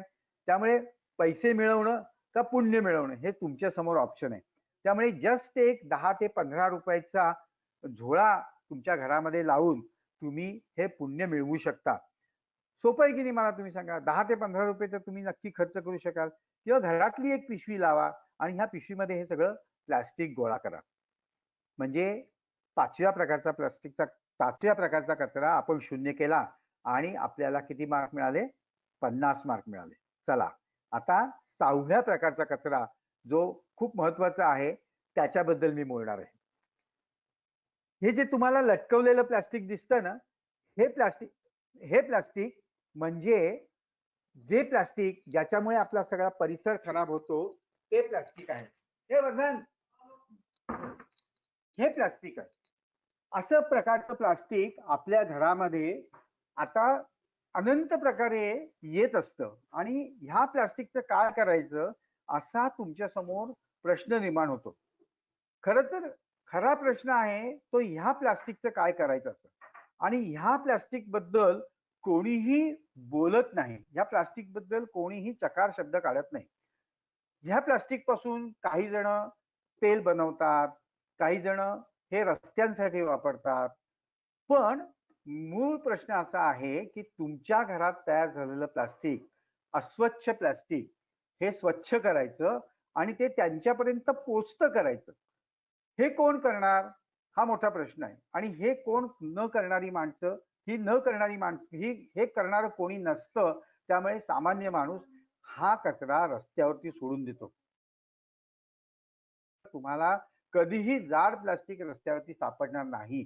हे पातळ प्लास्टिक म्हणजे लेजचा पुडा असेल, ब्रिटानियाच्या बिस्किटचा पुडा असेल तर ही सगळी रॅपर्स आहेत ही तुम्हाला रस्त्यावरती पडलेली दिसतील. याचं एकमेव कारण म्हणजे ह्या प्लास्टिकला बाजारात पैसे मिळत नाही.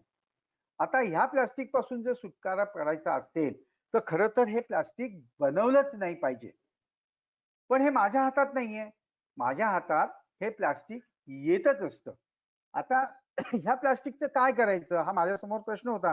मी तर माझ्या दारावरती पाटी लावलेली होती की हे प्लास्टिक म्हणजे मी कचरा तयार करणार नाही. तर ह्या प्लास्टिकचं मी काय केलं तर मी काय करतो ह्या पातळ प्लास्टिकचं मी काय करतो असे पॅकिंग पाऊच बनवतो आणि हे पॅकिंग पाऊच मी माझ्या कारखान्यामध्ये पॅकिंग म्हणून वापरतो.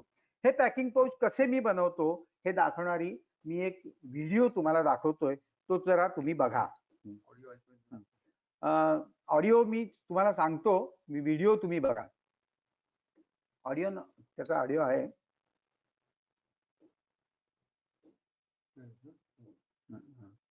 बरं.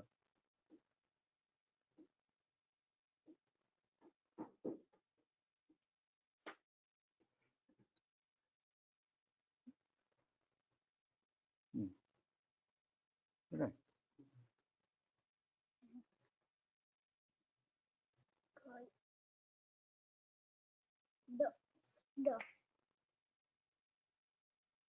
एक मिनिट hold करा. जरा एक मिनिट थांबा.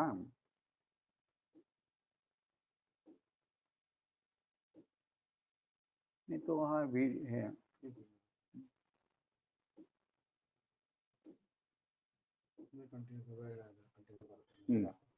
व्हिडिओ लोड होतोय तोपर्यंत मी तुम्हाला दाखवतो की हे जे सगळं प्लास्टिक आहे, तर ह्या पाऊच मध्ये कुठलं प्लास्टिक टाकायचं. तर तुमच्या समोर जे दिसतं प्लास्टिक आहे, हे प्लास्टिक वापरून झाले आहे का असा पहिला प्रश्न विचारायचा. हे प्लास्टिक वापरून झालेलं असायला पाहिजे. नंतर हे प्लास्टिक स्वच्छ आहे का, हे प्लास्टिक स्वच्छ असायला पाहिजे. हे प्लास्टिक मऊ आहे का असं विचारा, ते प्लास्टिक मऊ असायला पाहिजे. आणि सगळ्यात महत्वाचा प्रश्न म्हणजे ह्या प्लास्टिकला बाजारात किंमत मिळत नाही ना, असं प्लास्टिक जर तुमच्याकडे असेल तर हे प्लास्टिक पासून तुम्ही असे पाऊच बनवा. आणि हे पाऊच तुम्ही म्हणजे मी माझ्या कारखान्यामध्ये पॅकिंगसाठी वापरतो. मला असा अभिमान आहे की ठाण्यातले जवळजवळ 50-60 घरातले लोक मला असं स्वच्छ केलेलं प्लास्टिक आणून देतात. काही लोक असे आहेत की माझ्याकडून असे पाऊचेस घेऊन जातात आणि त्या पाऊचेस पासून असे पॅकिंग पाऊच बनवून मला पण आणून देतात. तर हे पॅकिंग पाऊच मी माझ्याकडे बनवतो आणि मी माझ्या कारखान्यामध्ये वापरतो. आता मला प्रश्न असा आहे की असं पाऊचेस बनवून ह्या प्लास्टिकचा प्रश्न सुटणार आहे का. तर माझं स्पष्ट मत असं आहे की असे पाऊचेस बनवून ह्या प्लास्टिकचा प्रश्न सुटणार नाही. पण हे प्लास्टिक जर स्वच्छ केलं, म्हणजे तुम्ही एक असा प्रयोग करू शकता की जे काही लोकांनी हा प्रयोग केला की हे प्लास्टिक तुमच्या घरी स्वच्छ करायचं, वाळवायचं आणि ठेवायचं. मग तुम्ही काय करू शकता ह्या प्लास्टिक पासून, तर तुम्ही ह्या प्लास्टिक पासून पुढचं गाणं येतं हा, तर तुम्ही ह्या प्लास्टिक पासून ही अशी उशी बनवू शकता. म्हणजे ह्या प्लास्टिक मध्ये मी हे पॅकिंग पाऊचेस भरलेले आहेत. मी पुन्हा पुन्हा सांगतो की अशा उशा बनवून किंवा असे पॅकिंग पाऊच बनवून हा प्रश्न सुटणार नाहीये. पण मी माझ्या दारावरती पाटी लावलेली आहे की हे मी प्लास्टिक फेकणार नाही आणि त्यामुळे मी हे प्लास्टिकला असं नवीन रूप दिलेलं आहे. तुम्ही सुद्धा असा काही जर विचार केला तर ह्या प्लास्टिक पासून तुम्ही काहीतरी गोष्ट करू शकाल, नक्की करू शकाल. दुर्दैवाने हा माझा व्हिडिओ आता प्ले होऊ शकत नाहीये, पण नंतर तुम्ही जर YouTube वरती गेलात तर YouTube वरती माझे अनेक व्हिडिओ तुम्हाला दिसतील की ज्याच्यामध्ये प्रत्येक वस्तूचं व्यवस्थापन कसं करायचं हे दाखवलेलं आहे.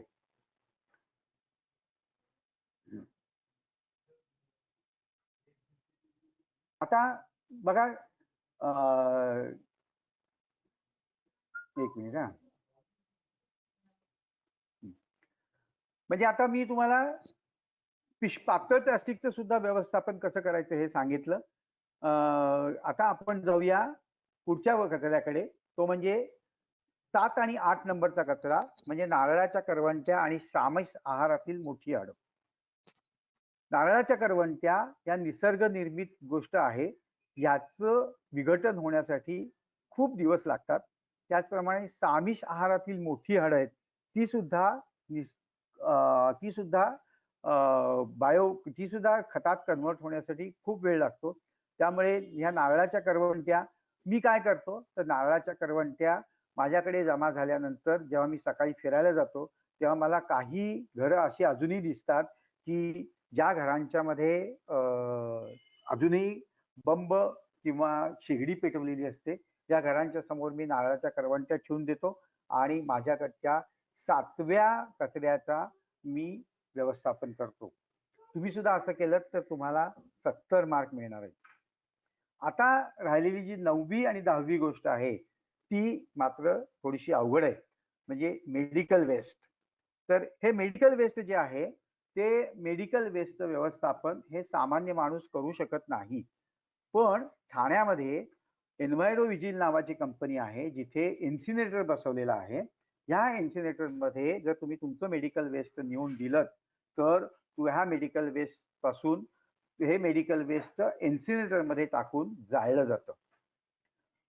आता माझी ड्युटी म्हणा किंवा माझं कर्तव्य आहे की ह्या एन्व्हायरो विजिलचा मी मेंबर होणं आवश्यक आहे आणि मी जर त्यांचा मेंबर झालो तर त्यांची गाडी माझ्याकडे येते आणि माझ्याकडील मेडिकल वेस्ट घेऊन जाते. प्रश्न कुठे आहे? मेडिकल वेस्ट त्यांच्यापर्यंत पोहोचवणे हा प्रश्न आहे. तर मेडिकल वेस्ट त्यांच्यापर्यंत जर पोहोचवलं तर मेडिकल वेस्टचा सुद्धा प्रश्न सुटणार आहे. 9व्या कचऱ्याचं मी तुम्हाला व्यवस्थापन कसं करायचं ते सांगितलं.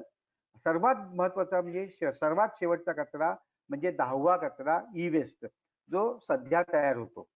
ई वेस्टचं व्यवस्थापन करणाऱ्या ऑथोराइज कंपन्या आहेत. ह्या कंपन्यांच्या पर्यंत आपलं ई वेस्ट पोस्ट करून द्यायला पाहिजे ही आपली जबाबदारी असते. सुदैवाने ठाण्यामध्ये ठाणा कॉलेजमध्ये ई वेस्ट कलेक्शनची मुवमेंट चालवली जाते. ठाण्यामध्ये दुसरं समर्थ भारत तर्फे सुद्धा हे सगळं जे वेस्ट आहे हे कलेक्ट केलं जातं. तर कमीत कमी समर्थ भारतची मागणी काय असते की आम्हाला तुम्ही पैसे देऊ नका पण तुमच्या वेस्ट बरोबर 2 किलो रद्दी द्या. पण एवढं सुद्धा लोक रद्दी देत नाहीत असा अनुभव आहे. तर हे ई वेस्ट आणि मेडिकल वेस्ट त्यावर मॅनेजमेंट करणाऱ्या सुदैवाने ठाण्यामध्ये अशा कंपन्या आहेत, असे लोक आहेत. यांच्यापर्यंत या गोष्टी आपण नेऊन दिल्या पाहिजेत आणि हे आपलं कर्तव्य आहे असं मला वाटतं. आणि हे करणं खूप काही अवघड आहे असंही मला वाटतं आणि हे आपण सगळेजण करू शकतात किंवा असं करणं ही आपली जबाबदारी आहे असं असं तुम्ही मानायला पाहिजे. असं जर मानलं तर तुमच्याकडे कचराच उरणार नाही. आता बघा 10 प्रकारच्या कचऱ्यांचं व्यवस्थापन कसं करायचं ते मी तुम्हाला सांगितलं आणि ते मी करतो आहे. मी पुन्हा सांगतो मी सामान्य माणूस आहे. माझ्याकडे फार मोठी काही यंत्रणा नाही, माझी काही ऑर्गनायझेशन नाही, तरी पण मी हे करू शकतो. याचा फायदा एक असा होतो की आमच्या घरातल्या सगळ्यांच्या मध्ये ही स्वच्छतेची गोष्ट इम्बाइब्ड होते. तुमच्या घरामध्ये सुद्धा ही संस्कृती त्यामुळे इम्बाइब्ड होईल. अशा प्रकारे मी तुम्हाला 100 पैकी 100 मार्क मिळवून दिलेले आहेत. आता असं वागायचंय आणि खरोखर 100 मार्क मिळवायचे हे तुमच्या हातात आहे. हे तुम्ही नक्की कराल असं मला वाटतं. ही स्लाइड महत्वाची आहे. आता पुढची स्लाइड मी दाखवतो ती महत्वाची आहे. ती म्हणजे बघा ही मुंबई आहे बरं का आणि या मुंबईमध्ये म्हणजे शहर आहे असं म्हणा तुम्ही. या शहरामध्ये सगळ्या गोष्टी बाहेरून येतात. म्हणजे भाजीपाला बाहेरून येतो, दूध बाहेरून येतं, वीज बाहेरून येते, त्याच्यानंतर पाणी बाहेरून येतं, कामगार सुद्धा बाहेरून येतात. पण बाहेर आपल्यातर्फे काय दिलं जातं? तर बाहेर आपल्यातर्फे कचरा दिला जातो. म्हणजे हे बरोबर आहे का? म्हणजे इनपुट खूप चांगलं आणि आउटपुट अतिशय खराब. हे बरोबर नाही. म्हणजे जेव्हा मुंबईतून एखाद्या कचऱ्याचा ट्रक बाहेर जाऊन तो खेडेगावाच्या जवळपास कुठेतरी ओतला जातो तेव्हा मुंबईच्या लोकांना शरम वाटायला पाहिजे की अरे सगळ्या चांगल्या गोष्टी तुम्ही बाहेरून घेतायत पण तुम्ही मात्र घाण गोष्टी बाहेर टाकतायत. हे बरोबर नाही. तर ही पद्धत बदलणं आवश्यक आहे.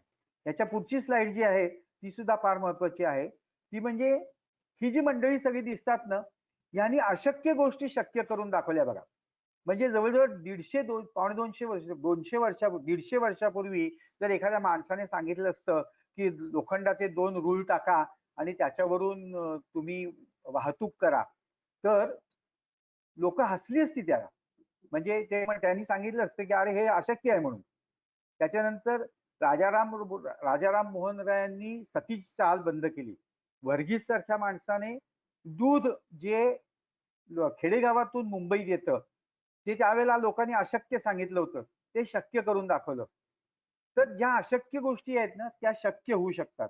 त्यामुळे आता जरी शून्य कचरा ही संकल्पना तुम्हा सगळ्या लोकांना अशक्य वाटली तरी थोडस जर बदलला तर ती गोष्ट शक्य होईल असा माझा पूर्ण दावा आहे.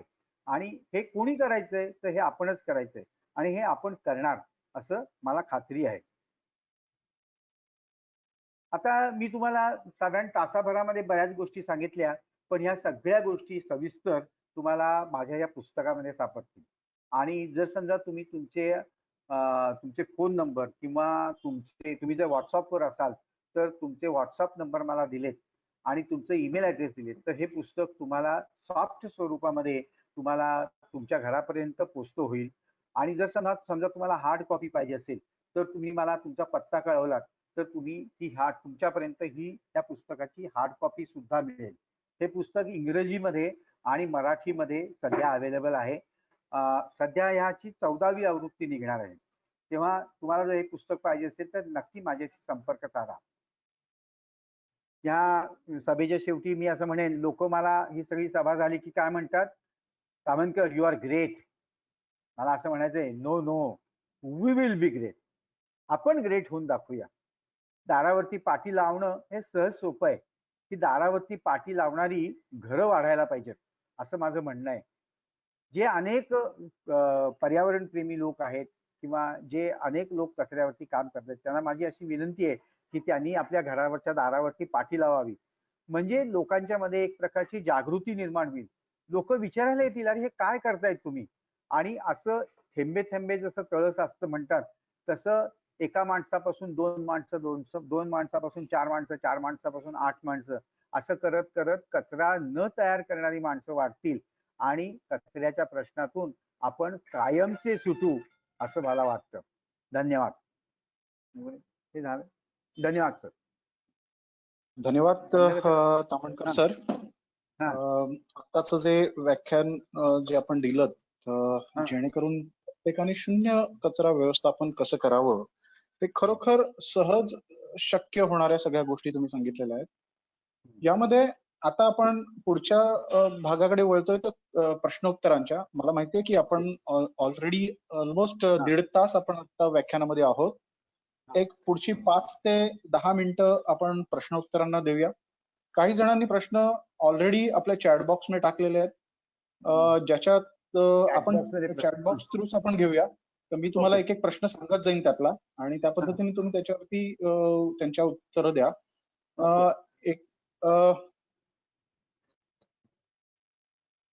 अच्छा, काही जणांनी असं विचारलं की आपण हा कचरा जो आहे तो सेग्रिगेट कसा करायचा, कुठे करायचा, म्हणजे कशात करायचा असं. आता हा जो मी त्याचं उत्तर देतो. आपल्या घरातला जो कचरा तयार होतो ना, म्हणजे मी जसं पहिले सांगितलं, हॅलो हॅलो बोला बोला, ऐकतोय. मी जसं पहिले सांगितलं की पहिले सुरुवात काय करायची, तर पहिले असं ठरवायचं की मी काहीही गोष्ट टाकणार नाही. तर एकदा तुम्ही असं ठरवलं की मी काहीही गोष्ट टाकणार नाही, की वापरून झाली की लगेच त्याचं व्यवस्थापन तुम्ही करा. म्हणजे दुधाची पिशवी तुम्ही उघडली, त्यातनं दूध काढून टाकलं की लगेच ती ओपन करा, ती स्वच्छ करा आणि एका चिमट्याच्या स्टँडला तुम्ही लावून टाका. म्हणजे तिथेच त्याचं सॅग्रिगेशन झालं. तुम्ही तुमच्या घरामधला बायोवेस्ट आहे तो वापरून झाला की लगेच शक्यतो बारीक करा आणि तुमच्या घरात जर समजा तुम्ही अविरत पात्र लावलं असेल तर त्या अविरत पात्रात टाका. समजा तुमच्याकडे अविरत पात्र नसेल, तुमच्याकडे जागा असेल, एखादी कुंडी असेल तर कुंडीमधली माती उकरून लगेच त्याच्यामध्ये टाका. म्हणजे सॅग्रिगेशन हे सगळ्या गोष्टी एकत्र करून मग त्याच्यासमोर उभं राहायचं आणि म्हणायचं हे सॅग्रिगेशन खूप अवघड आहे. त्याच्यापेक्षा वापरून झालं की लगेच त्या गोष्टीचं जर तुम्ही सॅग्रिगेशन केलं तर ते खूप सोपं पडतं. तुम्ही मला असं सांगू शकाल का की ह्या गोष्टीचं मला सॅग्रिगेशन करायचं ते कसं ते सांगा. म्हणजे मी तुम्हाला सांगेन याचं सॅग्रिगेशन कसं करायचं. जनरल सॅग्रिगेशन पेक्षाही मला तुम्ही एखादी पर्टिक्युलरली वस्तू सांगा की ह्याचं मी काय करू. सर, मला एक विचारायचं होतं. जनरली आता एक महत्वाचा येतो विषय की स्टेपलरची पिन ती छोटीशी आहे. म्हणजे आम्ही पण 4-5 वर्षापासून घरामध्ये सॅग्रिगेशन करून डिस्पोजल करतोय. पण स्टेपलरची पिन अक्षरशः म्हणजे स्टेपलर वापरायचं मी सोडून दिलं, कारण की ही स्टेपलरची पिन फेकायची कुठे हा सगळ्यात मोठा प्रश्न येत होता. तर तुम्ही त्याच्याबद्दल काही सांगू शकाल का? सांगतो तुम्हाला. आता मी तुम्हाला असा प्रश्न विचारतो, स्टेपलरची पिन ही कोणी निर्माण केली आहे. म्हणजे स्टेपलरची पिन भले माणसाने निर्माण केली असेल पण लोखंड कोणी निर्माण केलं हो? तर लोखंड निसर्गतःच निर्माण केलेलं आहे की नाही.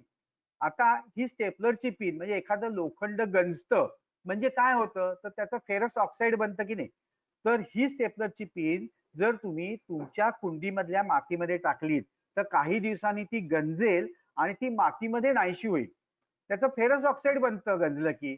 आणि तुम्ही करून बघा, तुमच्याकडे जर एखादी कुंडी असेल ना, तर स्टेपलरची पिन किंवा आपली साधी पिन आहे, टाचणी आहे, ती टाचणी तुम्हाला जर नको असेल तर ती तुम्ही त्या म्हणजे मातीच्या कुंडीमध्ये टाका, ती ऑटोमॅटिकली ती गंजून नाहीशी होईल. पुढचा प्रश्न आपण घेऊया, कारण आपल्याकडे वेळ कमी आहे त्यामुळे जरा थोडस आपण फास्ट घेऊया. सांगा सांगा. पुढचा प्रश्न असा आहे की काही भंगारवाले काच घेत नाहीत, तर मग अशा वेळेला काय करायचं काचेचं? हा, तुमचा काही हा फार महत्वाचा शब्द आहे बघा त्याच्यातला. काही भंगारवाले काच घेत नाही. म्हणजे काही भंगारवाले काच घेतात हे त्या प्रश्नाचंच उत्तर आलं. म्हणजे तुमच्या परिसरामध्ये असलेले भंगारवाले हुडकणे हे तुमचं काम आहे. मला सुद्धा पहिले जो भंगारवाला मिळाला त्याने सांगितलं की मी काच घेणार नाही म्हणून. पण मला एक भंगारवाला असा मिळाला की जो काच घेतो. आणि ठाण्यामध्ये असे भंगारवाले आहेत. तसे प्रत्येक शहरामध्ये असे भंगारवाले असतात की जे काच घेतात. तर तुमच्या प्रश्नामध्येच तुमच्या प्रश्नाचं उत्तर आहे. काही भंगारवाले काच घेत नाहीत, तसेच काही भंगारवाले काच घेतात. तो भंगारवाला हुडकणं हे माझं काम आहे. बरोबर. अ, पुढचा प्रश्न असा आहे नमस्कार. की त्या दोघांचा मोबाईल नंबर मिळेल का, पालकर साहेब आणि हो अवंकर आपण साहेब? नंतर शेवटी व्याख्यानाच्या शेवटी आपण चॅट बॉक्स मध्ये आपण नंबर सगळ्यांना शेअर करू. ओके. पुढचा प्रश्न असा आहे की आत्ताच्या सध्याच्या परिस्थितीमध्ये मास्क आणि ग्लोव्ज हे इतस्ता पडलेले रस्त्यावरती दिसतात, तर ह्याचं आपण काय करू शकतो? हा, आता मास्क आणि ग्लोव्ज आहेत हे इतस्त पडलेलेच मुळात. म्हणजे पहिले परत माझा मूळ अगदी मुळाशी जातो की कुठलीही गोष्ट टाकून द्यायची नाही, मग ती तुम्ही ठेवा तुमच्याकडे. बरोबर आहे. आता मास्क तुम्ही तुमच्याकडे ठेवलात, आता हा मास्क हा तुम्हाला तुमचा एक शरीराचा अविभाज्य भाग झालेला आहे. मग किती मास्क तुम्हाला लागतात? आजकाल घरामध्ये 4 ते 5च माणसं असतात. त्यामुळे 4 ते 5 पेक्षा जास्त मास्क तुम्ही जर आणता म्हणजे तिथेच मुळात चूक करताय. तर 4 ते 5च मास्क आणायला पाहिजेत. जास्तीत जास्त डबल मास्क, म्हणजे आज एक मास्क मी वापरला, तो धुतला, उद्या दुसरा मास्क वापरला. तर शेवटी तुमच्याकडे वापरलेल्या कपड्यांचं काय होतं हे जर तुम्ही बघितलं तर तेच मास्कचं तुम्हाला करता येतं. माझ्याकडे मी मास्कचा वापर हा अविरत पात्रामध्ये शेवटी टाकण्यासाठी करणार आहे. त्यामुळे मास्क हा कापडापासूनच बनलेला असतो. त्यामुळे मास्क हा सध्याच्या कोरोनाने निर्माण केलेला कचरा होण्याची शक्यता आहे. तर हा कचरा आपण करूयाच नको. म्हणजे मास्कच्या ऐवजी समजा तुम्ही रुमाल वापरलात तर काय हरकत आहे. म्हणजे मास्कच वापरायला पाहिजे असं काही नाही. साधा रुमाल वापरला, जरा मोठा रुमाल घेतलात आणि त्याची घडी करून तुम्ही मास्क सारखा वापरलात तरी चालेल. पुढचा प्रश्न असा आहे की चामड्यांच्या वस्तूंचा कचरा होतो, त्याच्या संबंधी काय करावं? चामड्यांच्या वस्तूंचा कचरा होतो, तो तुम्ही टाकता म्हणून तो कचरा होतो. म्हणजे माझ्या सौभाग्यवतींची पर्स खराब झाली किंवा माझ्या सौभाग्यवतींना आता ही पर्स नकोशी वाटायला लागली. मग ही चामड्यांची पहिले तुम्हाला चामडं आणि रेक्झिन याच्यामध्ये ओळखता आलं पाहिजे.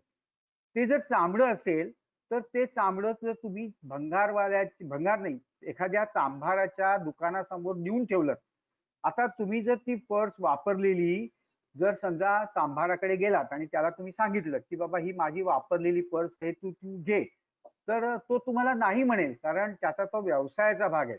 पण त्याच्याऐवजी तुमच्याकडची वापरलेली पर्स किंवा तुमच्याकडच्या वापरलेल्या चपला ह्या जर तुम्ही एखाद्या चांभाराच्या दुकानासमोर नेऊन ठेवल्यात तर तो त्यातला बराचसा भाग तो नक्की वापरतो. का तुम्ही प्रयोग करून बघा. मी हे प्रयोग करून बघितले. माझ्याकडच्या वापरलेल्या चपला मी चांभाराच्या दुकानासमोर नेऊन ठेवल्या, तेव्हा त्याने त्यातले चांगला भाग आहे तो वापरला आणि जो नको होता तो भाग तो त्याच्याकडची जी डस्टबिन असते त्या डस्टबिन मध्ये टाकला. आता त्याच्याकडून हा डस्टबिन मध्ये कुठे जातो हा मोठा प्रश्न आहे. आता या चांभाराला आपण लिटरेट करणं हे खूप अवघड आहे. पण कमीत कमी मी तो त्या चपला किंवा त्या रेक्झिनचा हा फेकण्यासाठी मी केला नाही, मी माझ्या डस्टबिन मध्ये टाकल्या नाहीत, त्या मी तिथे नेऊन ठेवल्या. एवढं जरी मी केलं तरी माझ्या लेखी मी हे चामड्यांच्या वस्तूचं व्यवस्थापन केलं असं मी म्हणेन.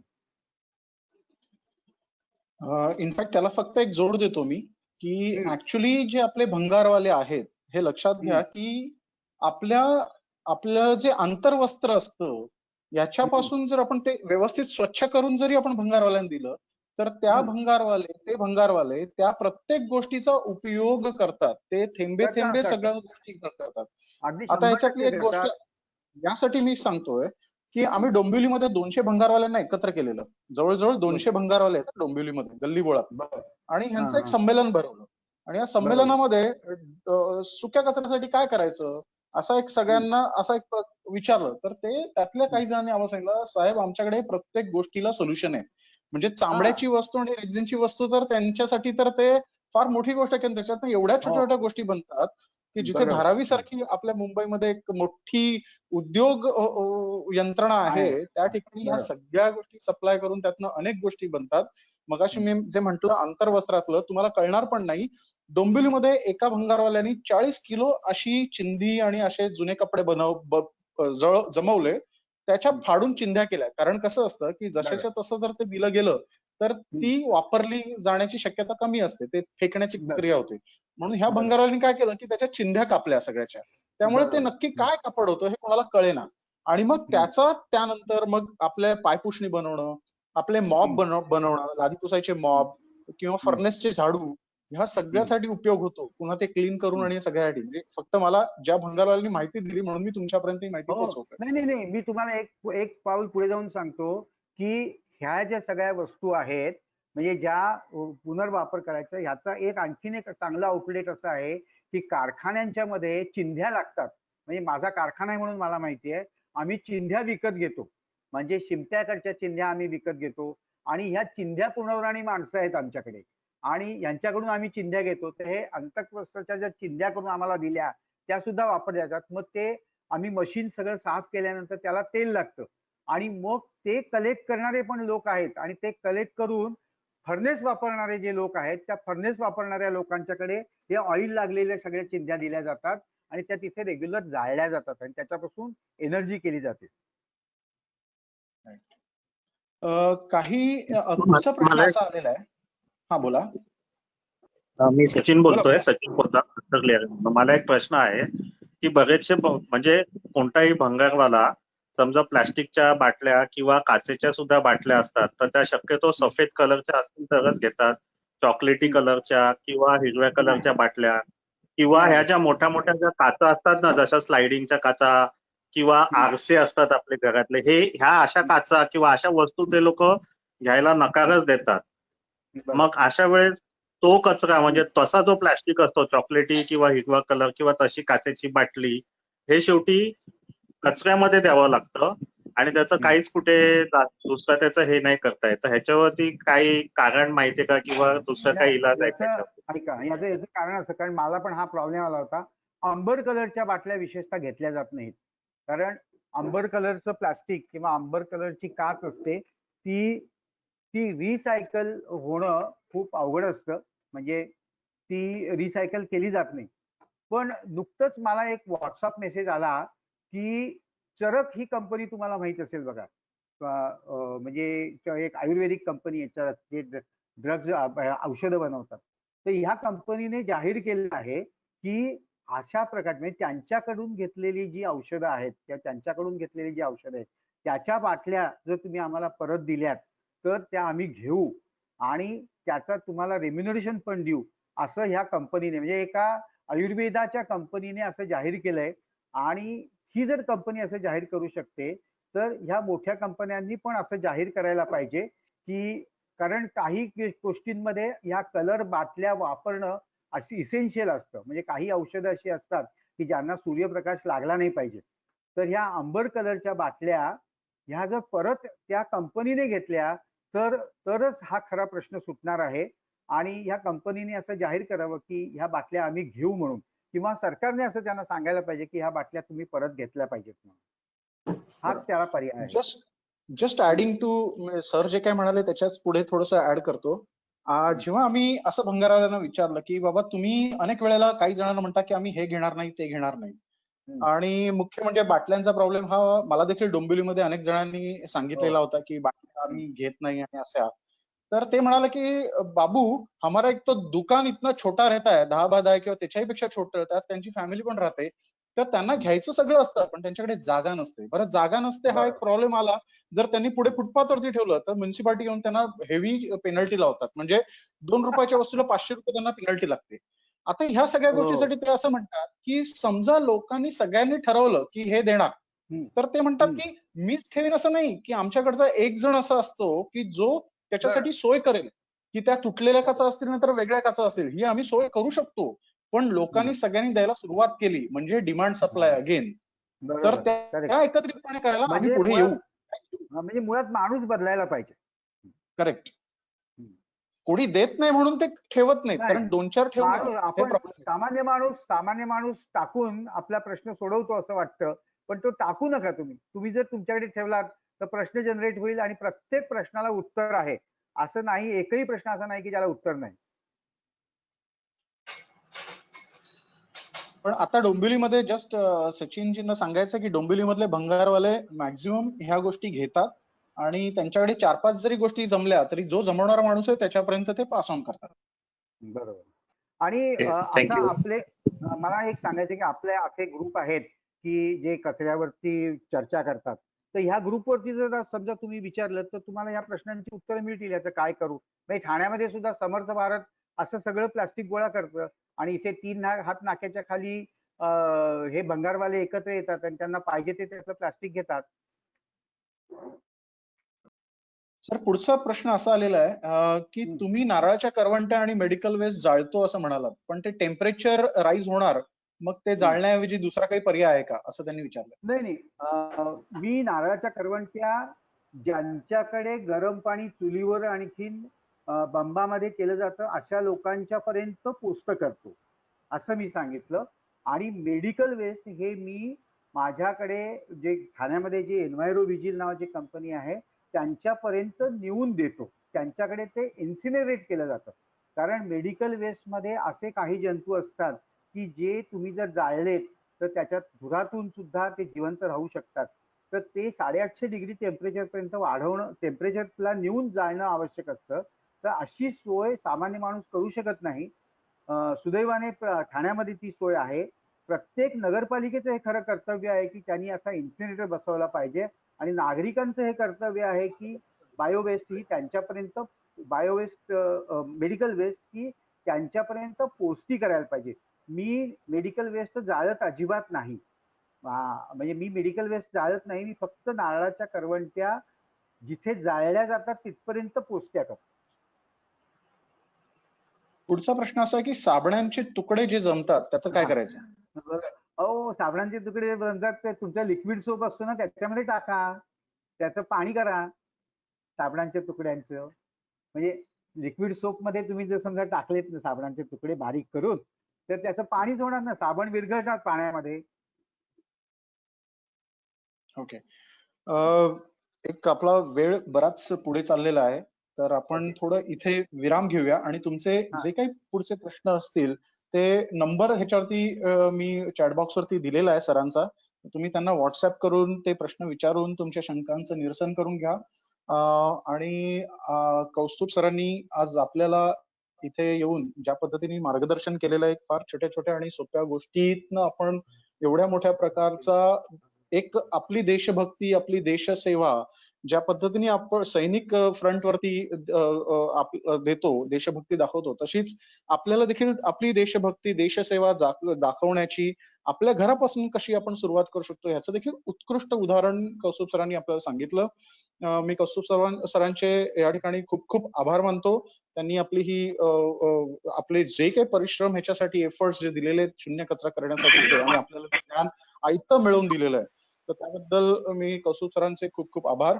आणि आपण अशाच पद्धतीने पुढच्या रविवारी अजून एक वेबिनार घेऊन सेम वेळेला 10 ते 11च्या दरम्यान आपण येणार आहोत. माहिती आपल्याला थोड्याच वेळात मी सगळ्यांना पोस्ट करीन. धन्यवाद सर्वांचे, ज्यांनी जॉईन केलं त्यांचे देखील धन्यवाद. थँक्यू. धन्यवाद.